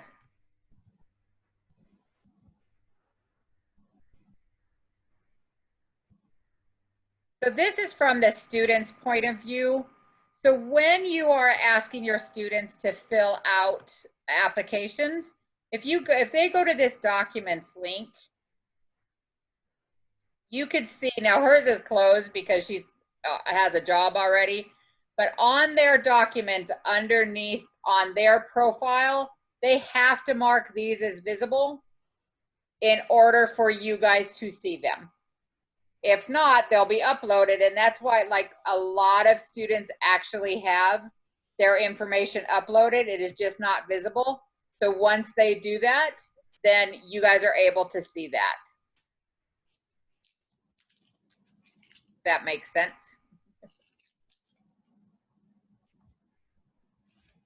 Yep. Well, we got so many questions. They're coming through now. So is there any other questions people want to ask out loud? And then we could address some of these that are in the chat as well. Yeah, I do. Sure. Okay, so just to be on the same page, when you're asking for the offer letters to go to y'all so that you can initiate the I-9 appointments, you're meaning for the departments to send it to you before it's signed, correct? When they're sending it to the student. Correct. Correct. Right. Or the student can send it to us directly. So like right now, what's been happening is a lot of the students are emailing us to set up their appointments. And then we ask them for their offer letter. They send it back to us and then we set their appointments. So that has been working. But yeah, if you guys want to send us your offer letter ahead of time, we can actually start to schedule them their appointments as well. Because it used to be drop-in and we are doing 0 drop-ins for I-9s at this point. Okay, so then that still works for academic resources then, because you guys are actually asking for the offer letter before it comes to us. So what the departments are doing is they're going to initiate the offer letter, send it to the student, and CC y'all on there. Perfect. When they get it back signed, that's when it needs to come to me in academic resources. Yeah, and that's fine. Yeah, just as long as we're in that process to get their I-9 scheduled. Because right now we're 2 weeks out for scheduling appointments. So we want to try and get as many scheduled as quickly as possible. Okay, I think that's where the confusion was earlier with the offer letter piece when people were asking about the GSAs being, GSA, TFs, TAs. Got it. Okay. Academic resources. Academic resources does not get the offer letters until it's signed. Right. We get the signed offer letters. So you guys get the unsigned, the Yeah, first right. one. That's fine. Part. Yep. Got it. Okay. Just to get them scheduled and in there. Yep, absolutely. Perfect. All right. That clears our side up then. Thank you. You're welcome. Yeah, we've only had about, a week to think about the new onboarding and get everything kind of straight in our own minds, how this is supposed to work. Fun stuff. Like I said, we are, the 3 of us are on campus. We have been for a while. And so we're just starting to see a lot more appointments. So like I said, beginning August 5th, the 3 of us will be on campus at the same time and allowed up to 150 appointments a week right now. And that allows us to maintain the social distance and masks and all of the safety precautions we put in place to protect all of our students as well as the staff who's working. So that's why we've gone to appointments. So yeah, it's a little bit of an extra step for you guys or the students to send their offer letters, but it really helps us maintain as much safety precautions as possible, because we have some very high risk student employees who work in our office. So we're doing everything possible to make sure everybody's healthy. So. Hi, this is Lisa. I just thought of a question about the telecommuting form. Do we need to do one of those and send to y'all on graduate students who are going to telecommute in the fall? Yes. Yeah, we did it, especially if they're brand new. If they're currently telecommuting, if you could just send us a list of who is currently telecommuting, then we could do that. But yeah, if they're brand new, then yes. My plan is to send you forms for everyone who would telecommute in the fall, but send you a spreadsheet for everyone telecommuting in the summer. You rock. So, that's perfect. Okay, thank you. You're welcome. Hannah, did we miss any questions or? Take a look here. You cleared up, there's no due date for the telecommuting stuff, just as soon as possible.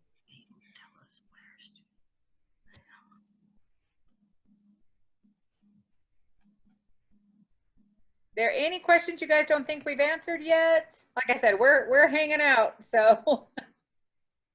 Did you address how will the background check process work for documents like KFAC that run background checks through youth protection, since employees work with minors? Right. So a lot we get this question a lot with that the risk management or our youth protection program, as well as our TAs. We actually run backgrounds on everybody who comes through. Our background process is run through DPS, so it is not near as in-depth as a youth protection program or the higher right program, but we go ahead and still run them because a lot of those students will be transferred out to a student employment job code for the summer. So that way they actually already have a background check on file, and we don't have to go through that process of denying your EPAR to redo a background, et cetera, et cetera. So we actually run backgrounds on everybody who has a student employment, as well as there may be additional background checks we hired depending on departments they're working with or their classification level, like higher right or youth protection program. Hopefully that answered that question. What else?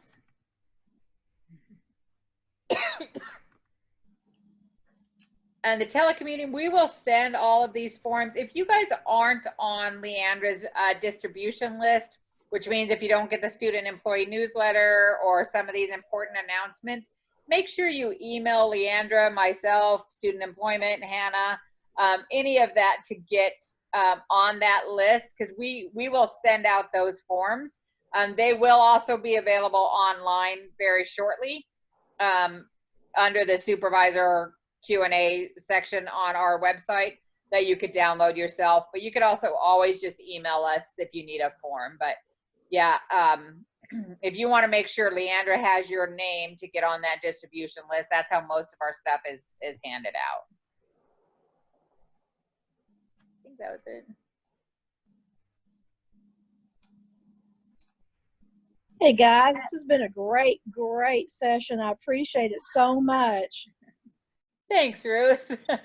I miss seeing all of y'all, but it's been nice seeing y'all and hearing the birds and back and all that too. But no, it's been really great. I took pages and pages of notes, so when I get my others, I can send that out to the faculty and say, you get your people this. but thank y'all so much for the time and effort. I know it's been crazy for y'all as well as everybody else, but thank y'all so much. Ruth, we appreciate it. And like I said, this is being recorded and all of this information will be put in one place. So you guys have access to it to go back to it, and a bunch of questions we may not have answered or answered 20 minutes after they were asked, whatever the case is, we will, this is all recorded and will be available to everybody, so. I have one more quick question. I'm sorry, I feel like I've been asking questions all day. So if we use the old offer letter, like, is it the end of the world? I know you guys said like August 16th is the deadline, like things have to be changed by August 16th.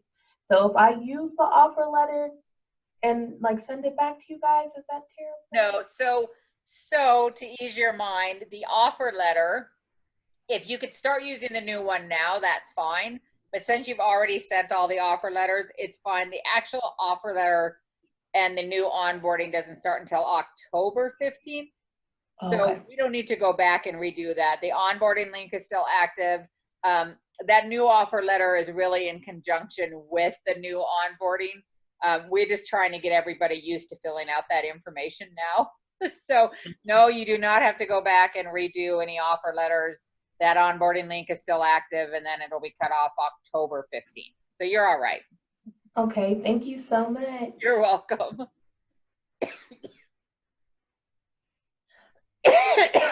Jeez. Sorry about that. Anything else?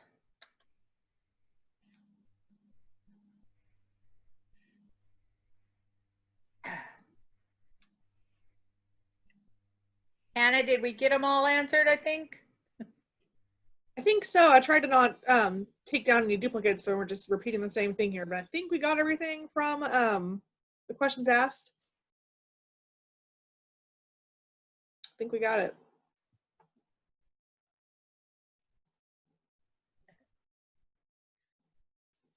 Well, like I said, we're here. We scheduled this till 5, so if you have anybody wants to know anything, we're here.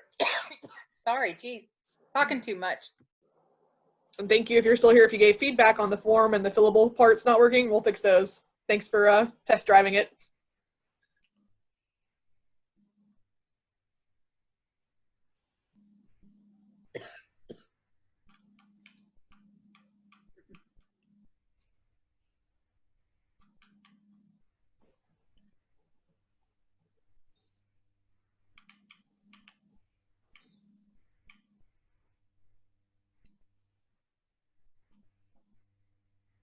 So I'll ask a question for those of us that are still here. Are departments planning on, of the departments that are here, who's going to actually be working in person? And are there new hires? Because right now we have not seen a slowdown at all in student employment, thankfully, and surprisingly. But are those departments that are still here, are you guys planning on in-person hiring, in-person student employees?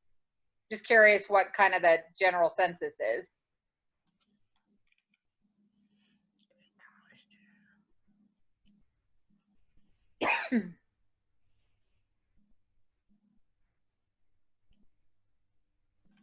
Well, I'll just jump in since it's easier than typing.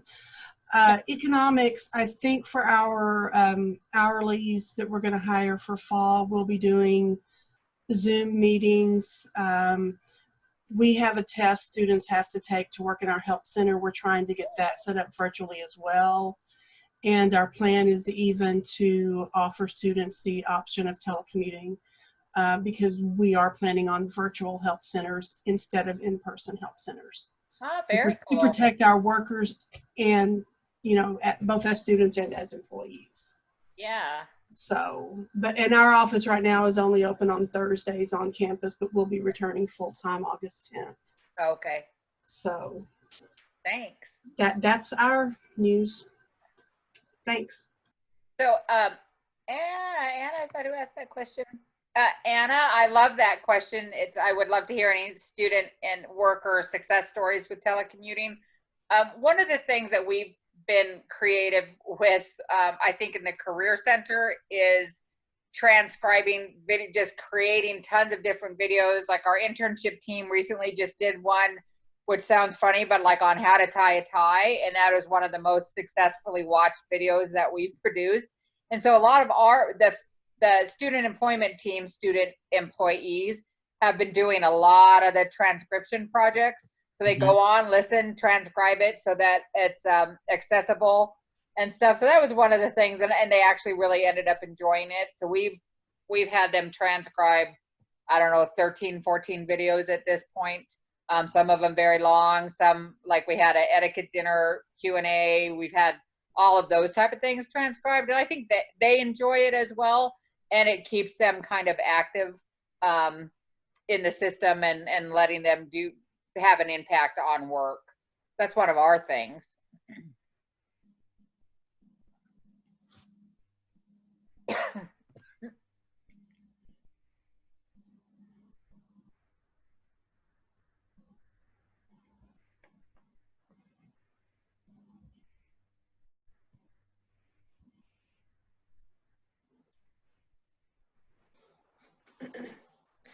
So Carla asked, how is everyone doing interviews for new student employees when they cannot telecommute? So I don't know if anyone wants to chime in on their virtual interviews they've done.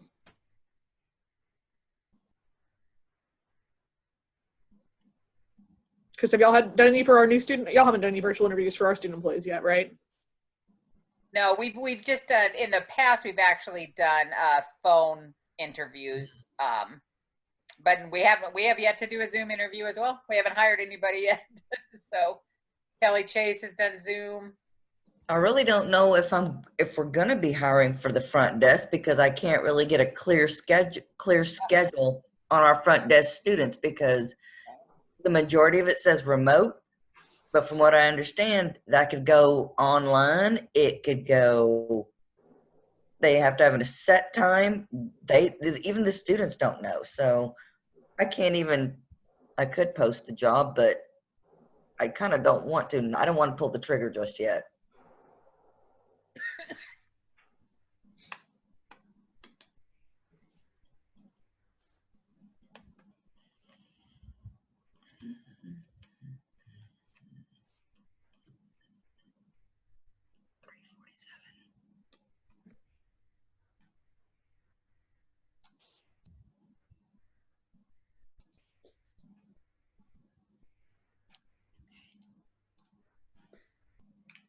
Yeah, Savannah, we are waiting a lot on syllabuses, because I think it really does depend on what their class is labeled.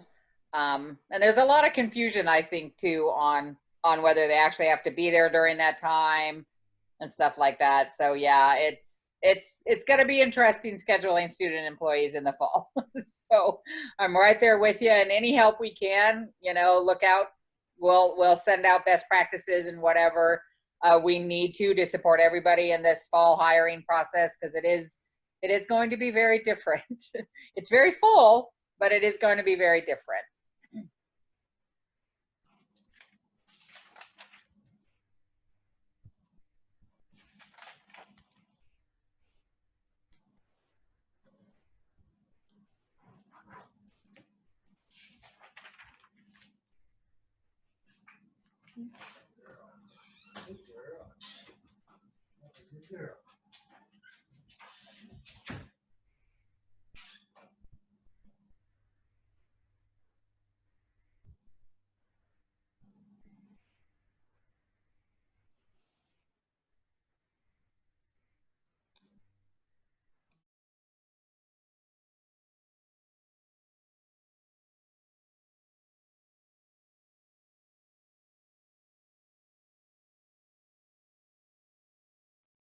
We'll probably end this at about 4:15 if we don't start getting, or if we don't have any more tons of questions and stuff, but we are here. So if anybody has anything else they need help on.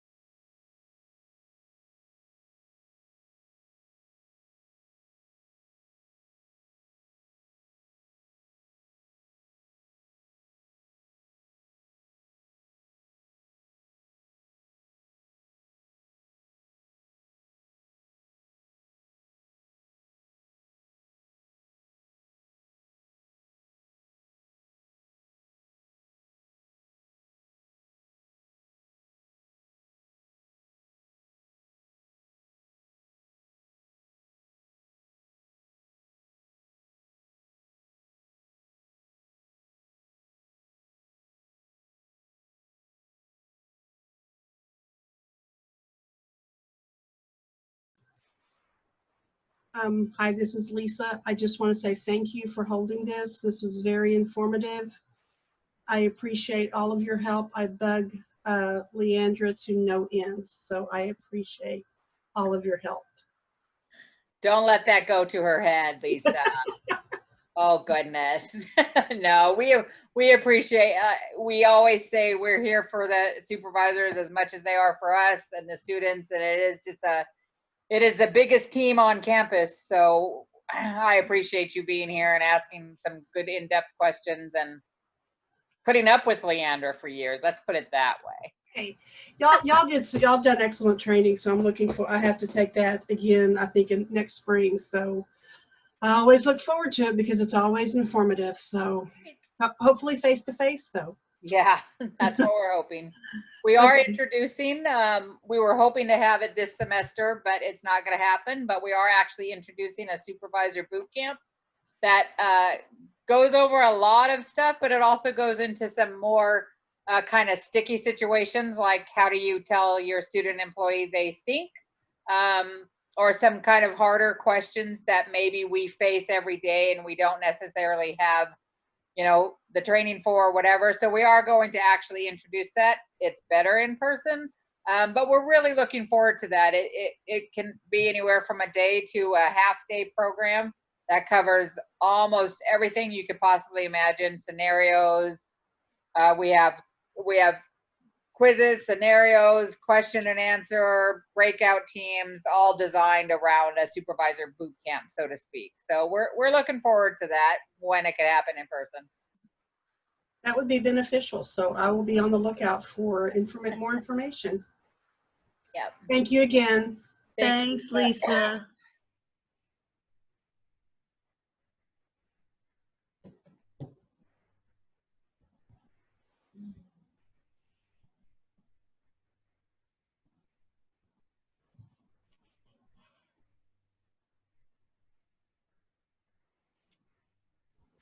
I think we had someone new just join us a second ago. So if you're just now joining us, we're just doing our Q&A. We're here until 5. So feel free to ask any questions that you have, or 4:15, sorry, 4:15. Any questions that you have, we're just here to answer those.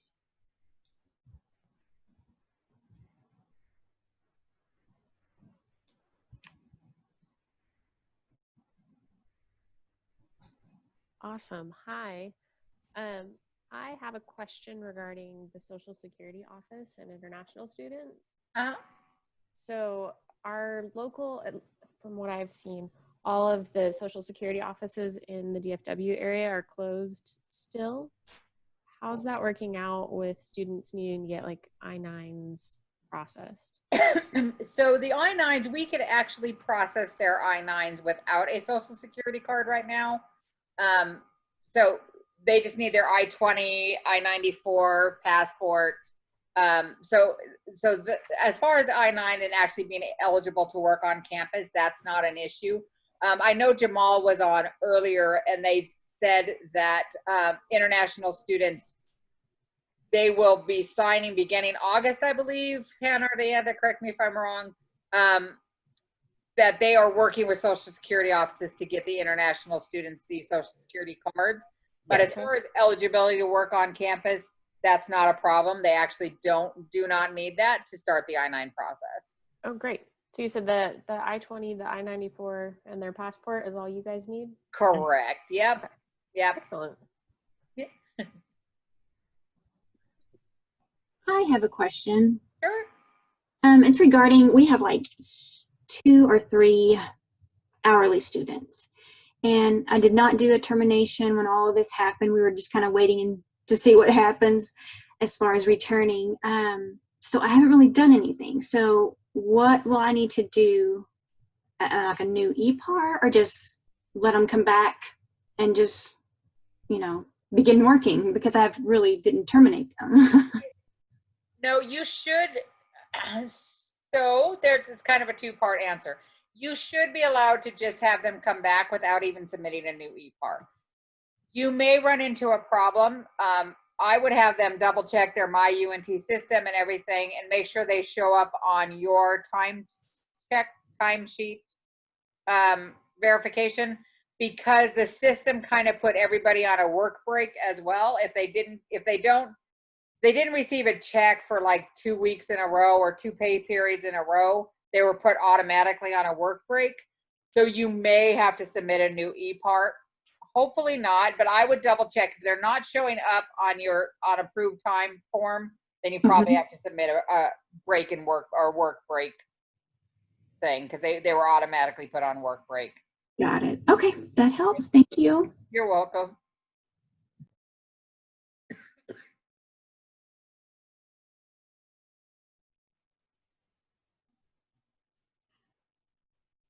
Jeez.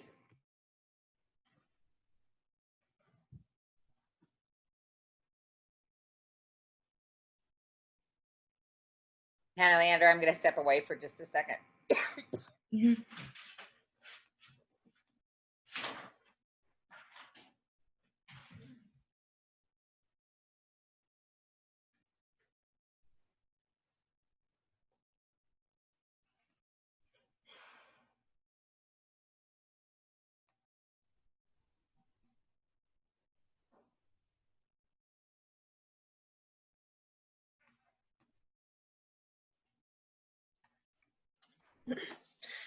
Hey Diana, regarding the O drive and completed I-9s, any new I-9 that is completed does go on the O drive. The only ones that don't go there are if it's somebody who is a student that is returning. So we look and see if their I-9 is on file already, and so we just get a completion slip saying you already have everything on file. Those don't go on the O drive, but any new I-9 completed does.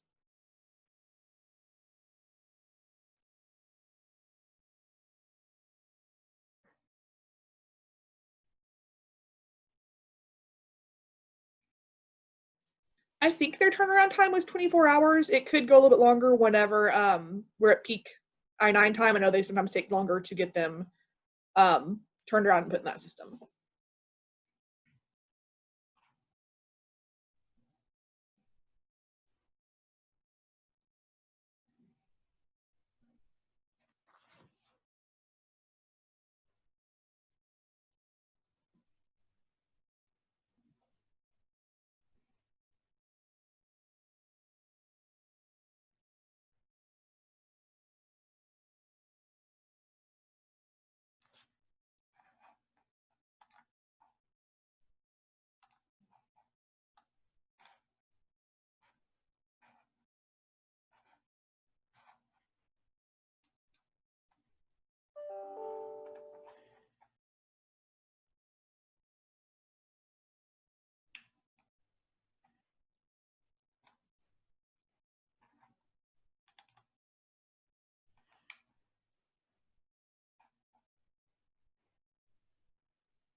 There was a question wanting to know if the international office will automatically begin the Social Security card process, or if the departments need to initiate that.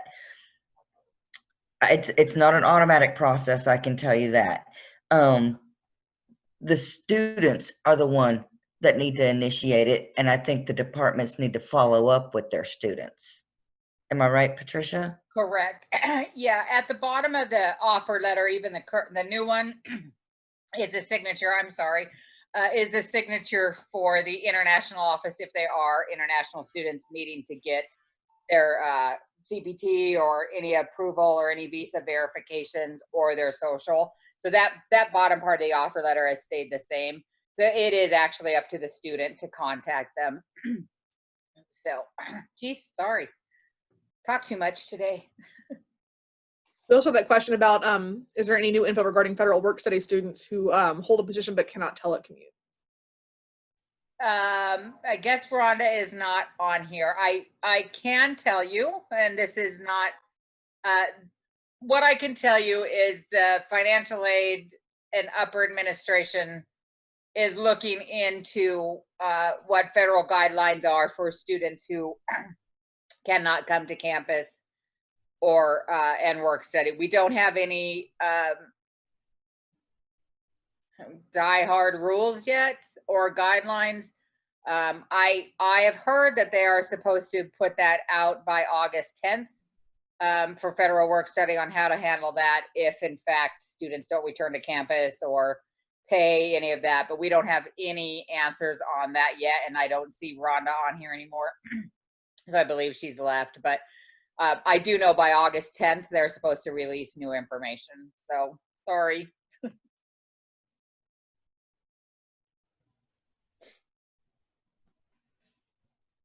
Can I ask another question about the student employment application? Of I'm course. sorry, this is going way back, and maybe you can pull up your handshake page again to the share screen. I know a lot of our students would not fill out that UNT student employment application because they couldn't find it. And I would often just include that as an attachment in my information, said you need to fill this out and upload it to Handshake. Sometimes they send it to me. I said, I can't do anything with it. You need to upload it to Handshake. But now with your new fillable form, how will the students find that when they go to Handshake? So it's the same if they just click on this Career Center. My internet's very slow all of a sudden. And then resources. Oh, under resources. Yep, under resources is the first thing that pops up. Okay. And Okay. it's also under resources on our website, the Career Center's website. On the Career Center website. So they should go to the Career Center website first to download that and fill it out and then go to Handshake. Yeah, either way. Yep, exactly. Okay, because they won't find it if they go directly to Handshake, I'm guessing. Right. They do have to click on that Career Center tab. We are trying to work with Handshake to get it so that it's an automatic fillable form in Handshake. But the problem is, of course, Handshake is nationwide and not everybody wants the same thing. So of course. Yeah, so we are trying to see if there's some manipulable, that may just be a word I just created, but they're made to see if there's a form that is as manipulated that we could just leave online all the time. Okay. Instead of having to upload and download. And that's why we made it, well, Hannah made it a fillable PDF. It's a lot easier than downloading it, trying to write into that Word document and the one page. It's got to be so much smoother. So sure. And that'll be part of the step-by-step process you send out for us when we want to get students hired? Yeah. Okay, yep. excellent. You guys are awesome. Thank you. You're welcome.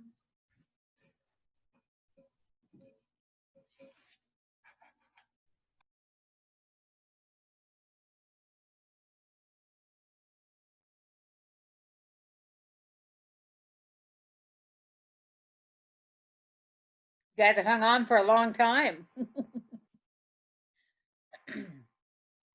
I think we're afraid to leave that we might miss some big tidbit of information, you know? Well, it's being recorded, Diana, so don't worry. I don't think there'll be any big news. It's like if you hold out to the end, you get the chocolate, bar or something like that. Yeah. The golden ticket or something. For you, 14 people, the virtual candy is on its way. Yes, Miriam, we're going to share the recording with everybody. We've been recording it since the beginning. So yes, that will be shared with everybody. All the information, all of the links, all of the questions, that's going to be shared. So thanks for the thumbs up, Sarah, and the clap, Anna.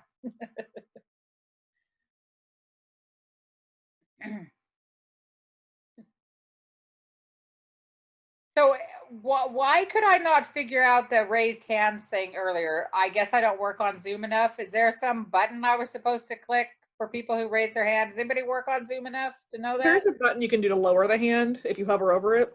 I saw that, but does that mean you're answering their question? Yeah, I think so. Oh, so you learn something new every day.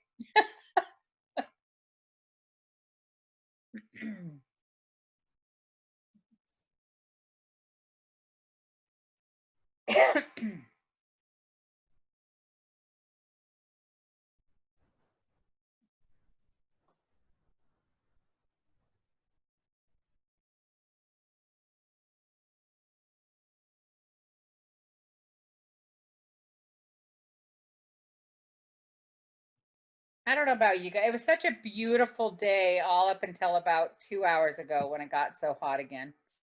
I don't know what it's like. I'm in Weatherford. Is anybody else farther away? Because it was so nice today. It was like 82 until now.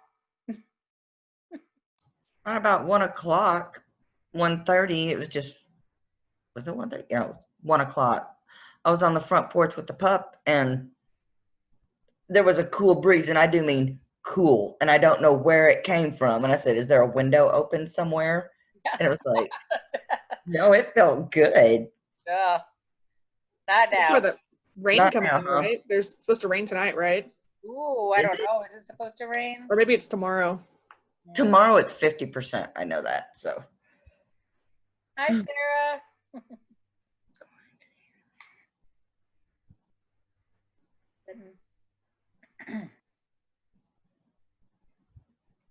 Hi, Sarah. Romac. Couple Sarahs on here. Hi, if you have any questions, we're just kind of a question and answer. It has been recorded, so if you have any questions from earlier, they'll be answered. But we're just sitting and waiting for questions. The faithful 14 that are still here.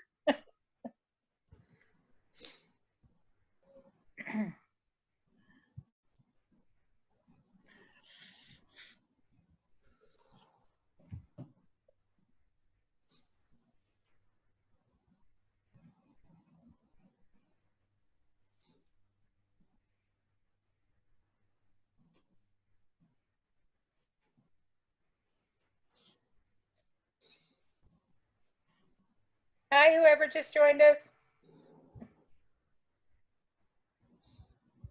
I didn't see the name that popped in there.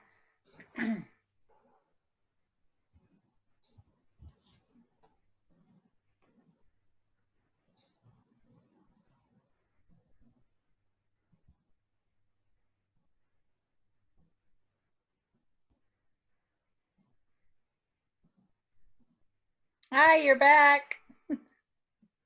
I'm back. You're back. What's going on? I got a question. So is there any way that we could like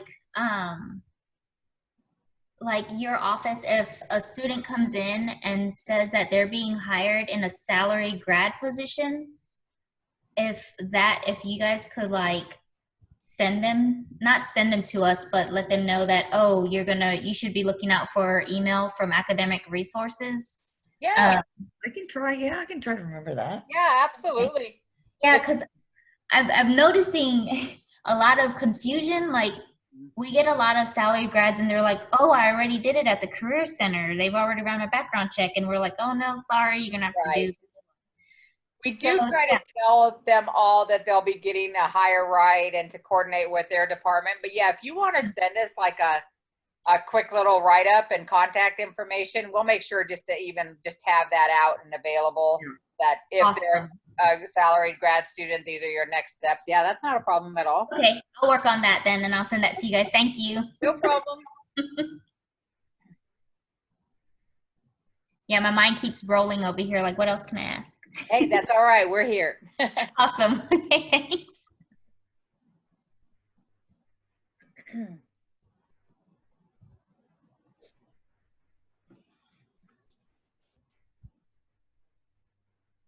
I'm impressed. No dogs barked, with the exception of the bird with Jane Grey. I'm really impressed, actually.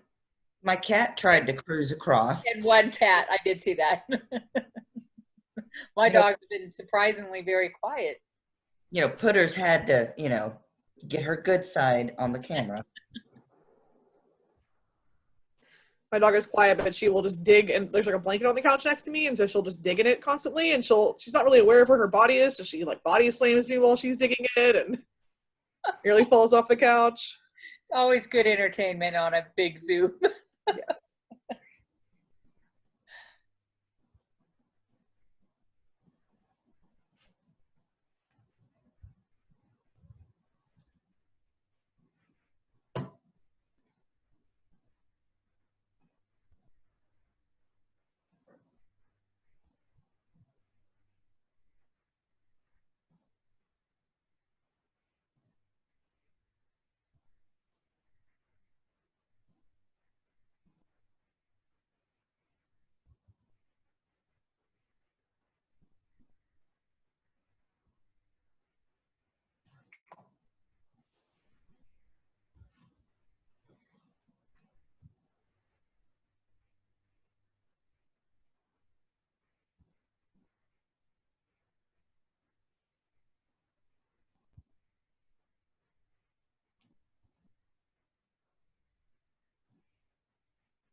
Hi, I'm back. I thought I got all my questions out. It's okay.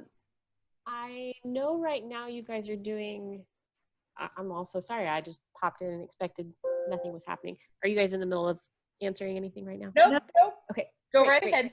ahead. I know you guys were doing by appointment only over the summer. Is that still how it's going to be for the fall? It is. We have, we are currently booked out through the 29th because right now, how it's designed is we only have one of the three of us on campus through July. And so we're booked out, but then beginning August 5th, all three of us will be at the office at the same time. So we're allowed to, we have capabilities of doing 150 appointments a week, but it is by appointment only. Okay. And that's to just try and maintain as much social distance and safety precautions as possible. So all three of us will be there on campus only 2 days a week right now. Yeah. We can move that an extra day if need be, but we're really hoping that by offering 150 appointments a week, we could get as many in prior to the start date. But yeah, I'd recommend if you're hiring somebody and they need an I-9, I'd recommend them contacting us now to get scheduled. Yeah. Well, so I know all of our incoming grad students will need an appointment then. Right. Would it be possible for us to do like a whole block of time It during our could, orientation? and that's one thing that three of us have talked about, that if there is, how many are you hiring? That number is still in the air. Okay. 20 that supposedly are coming, but of those, like 9 of my international students still don't have their visas. And so whether or not that number stays at 20, I'm expecting much lower. Yeah, so one thing we could do is if they can't get in on the Wednesday and Thursday that we are just taking regular scheduled appointments, it is possible that we coordinate something with the individual departments that we just literally have this block of time is only for this student. And it may be like a Friday morning that we have to go in or whatever. And we understand that. We are trying to avoid that, but we also do understand because we don't want a group of 20 students showing up at once. No. Because we only allow 7 people in the office at one given time. So yeah, we could definitely, if all of your students are here at the same time, that between you and the three of us, we could figure out a day that would best serve that we could just literally see all of your students. Like I said, it more than likely would be a Friday morning. And we could figure that out. If you just email any one of the three of us, we can make a schedule or figure that out if they can't get into the normal Wednesday, Thursday. Cool. Yeah, I'll send an email over and see if maybe we could just get them all set up at the one time and send them on through for you. Yeah, we could do that. And when is it's just before school, right? Are they all the August 24th start date? Yeah, all of the August 24th start date. We have an orientation that normally goes the entire week, the 17th through the 21st, and it's pretty packed. But since we're having to do so much of our training on webinars and via Zoom, then it'll be a little different. I think we'll have a little bit more wiggle room for them to go at different time periods. So it might work just to send you guys a name and see what works best for your schedules. Okay. Yeah, just let us know and we'll figure, like I said, if it's even just one of us having to go up on a Friday just to work with your individual department, we can we'll work around that. Perfect. Thank you guys so much. Yep, of course. Of course, Anna and Leandra may not like that answer, but we'll figure it out. Hello. Hi, how are you? Hi. Sorry. No. How are you guys? Good. You? Good. Doing pretty good. I'm sorry that I'm not showing my face. My hair looks crazy. I'm still working from home, guys. Oh, so are we. That's why. Don't worry. No stress there. Okay. I just definitely want to ask, what questions are you all answering with this? I don't think I fully got an understanding on what this service was today. That's okay. We have literally, it is everything student employment you could possibly imagine. So we are the team that does all of the I-9 processing, all of the student employment management on campus. So ask away and we'll see if we can answer it. Okay, perfect, perfect. I'm just coming up on my first year, or completing my first year at the Student Money Management Center, and we just finished interviewing about 4 candidates and are decided to hire 3. And since it's my first year being over the hiring process, just wondering in general, what are the steps that I need to do to make it through? I know y'all probably answered that a jillion times today. Amanda or Hannah, you want to get that? Well, but my computer was fixing to die and I had to. Oh. Yeah, literally it was like redlining. Oops. Okay. Step 1, okay, you've screened your students. Step 2, mark who you're going to hire, decline everybody else, and close your job. Step 4, you need to send out your offer Step letter. 3. You went from 2 to 4. Oops. That just made me happy. Sorry. Okay, we're on step 3, not 4. We're a little crazy. Okay, no, y'all are fine. Y'all are hysterical right now. I love it. Step 3, send out your offer letter. And the new offer letter has some new information on it that I sent out in the email. We will make it available again. I'll be sending out that. Okay. You send out the offer letter to the student and you're going to copy us. That way we can start to create their appointment for their I-9. Okay. Then, okay, offer letter. What email should I use to copy y'all in? student.employment@unt.edu. Thank you. What's the next step? I'm tired. I can't think anymore. I know I called at the end of the day. I'm so sorry. The student. All right, let's see. They've accepted the position. They send you the signed offer letter. Right now, the offer letter that we have has the onboarding link on it. About October 14th or 15th, the new onboarding is going to come into play. And then the link that is in the offer letter now will no longer work. Because the information that's at the top of the offer letter, we record it and we upload it to the HR systems 3 times a day, starting in October. Okay. When that happens, then they generate an email to the student, and it gives them the onboarding link. Okay. If so, and you said that new onboarding link. Did you say it'll be like available in October, or it goes out in October? It goes out in October. So you can use the current offer letter now, and that onboarding link is still active, but it will in October. That will change because we have a new onboarding system, which is okay. That's perfect. We're hoping that the students can get in by August 3rd. Yeah, you'll be fine. Okay. Great. Then after that, okay, the students will reach out to the students to make an appointment for I-9.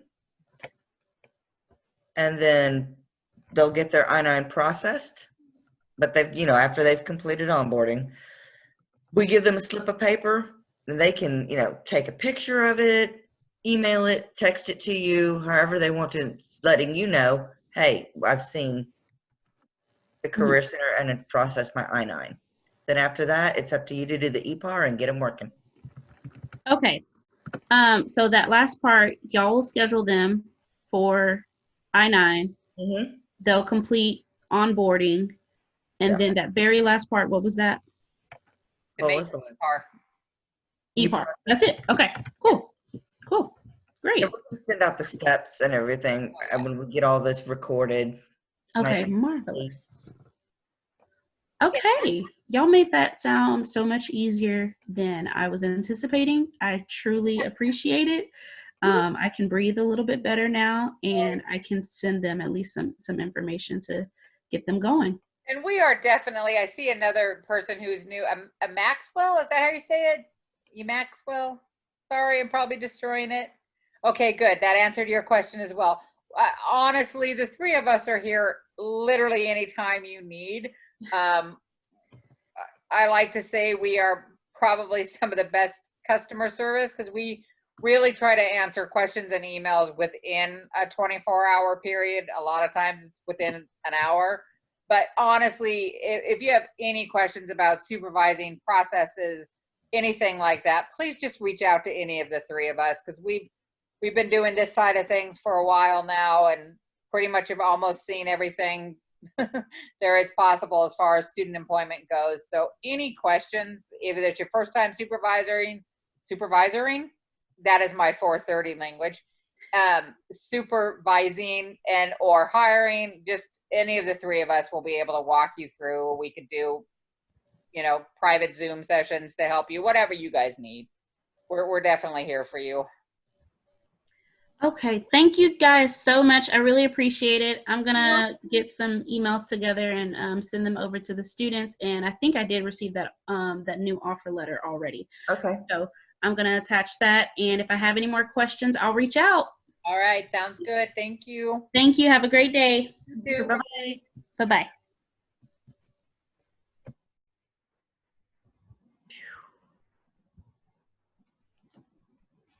So I said 4:15, but we'll keep it to 4:30 since we've had a couple people jump on, and then we'll say goodnight.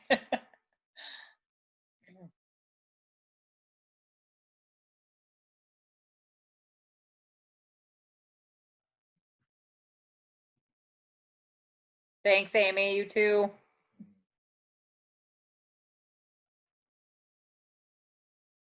Hi, Angela.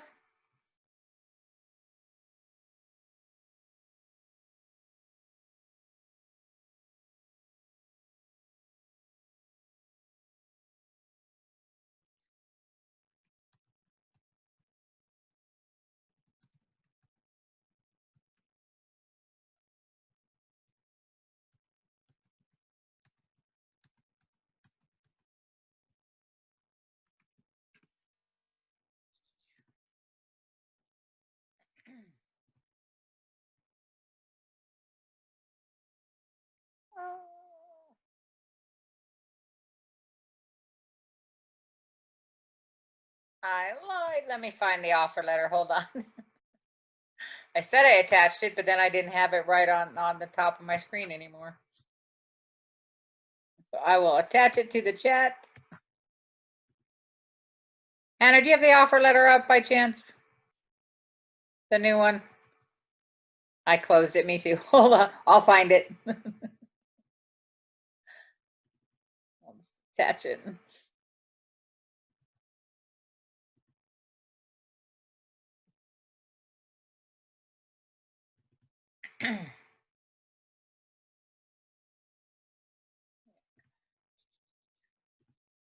Now that should.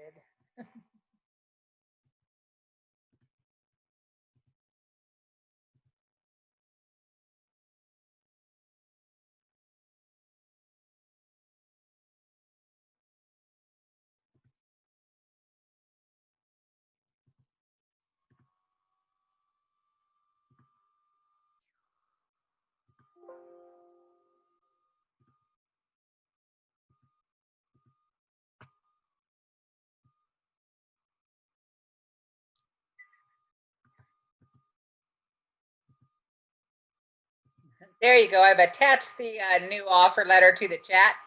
If anybody wants it from here, if not, we could also email it out to everybody. Angela, I saw you kind of joined in. I didn't know if you had any particular questions. We covered a lot of stuff, so I didn't know if you had any specific questions you needed.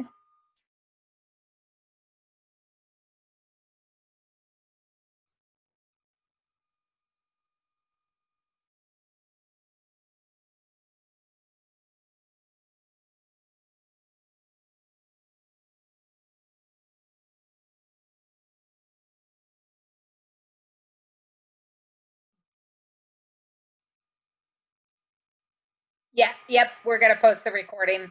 It'll be on our website, I would say probably by the end of the week, for sure.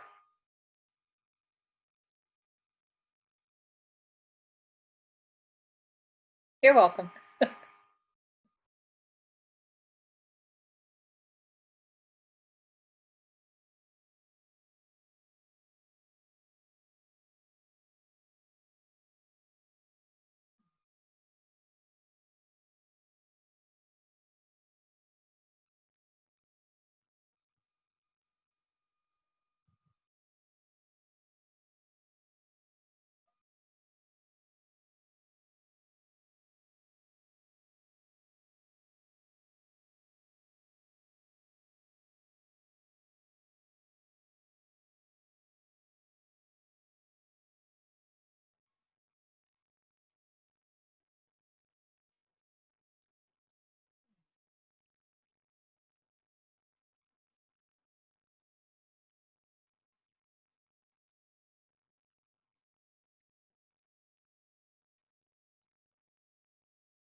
Well, for those of you that are left on here, thank you. A lot of you stuck it out the whole 2.5 hours, so I appreciate you, but we are probably going to end this right around 4:30.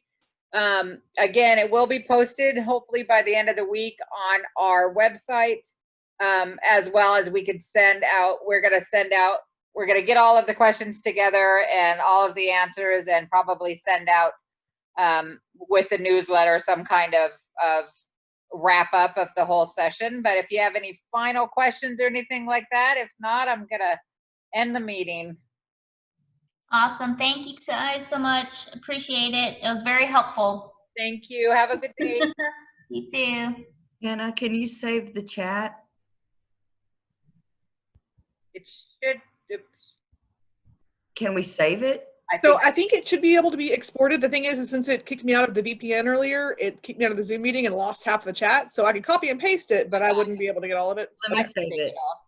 Yeah. Okay, I'm saving. It says chat saved, show in folder. Yeah, so I'll save it too. So, because I think it saves right to the cloud. Yeah. Okay. Cool. So, 721. Yeah. I'm gonna send it to my desktop just so I have it. And then Hannah, Leander, if you want to hold on for a few minutes and then we'll wrap it up. So where do I go to find the chat after I've saved it? Yeah, I don't know. I saved mine to my desktop, so don't worry, I saved it all. Because I just said save and it said saved, but I have no idea where it's saved. It probably saved to your Zoom profile. So you have to log into Zoom and look at it there. There's like a report section. Oh, great. Now I have to figure out something else. It's under Zoom too, like, yeah.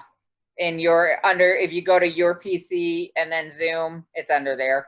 Oh. Thanks, Sarah. Let's see.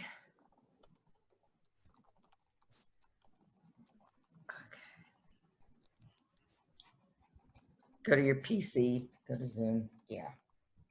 Whatever the heck that is.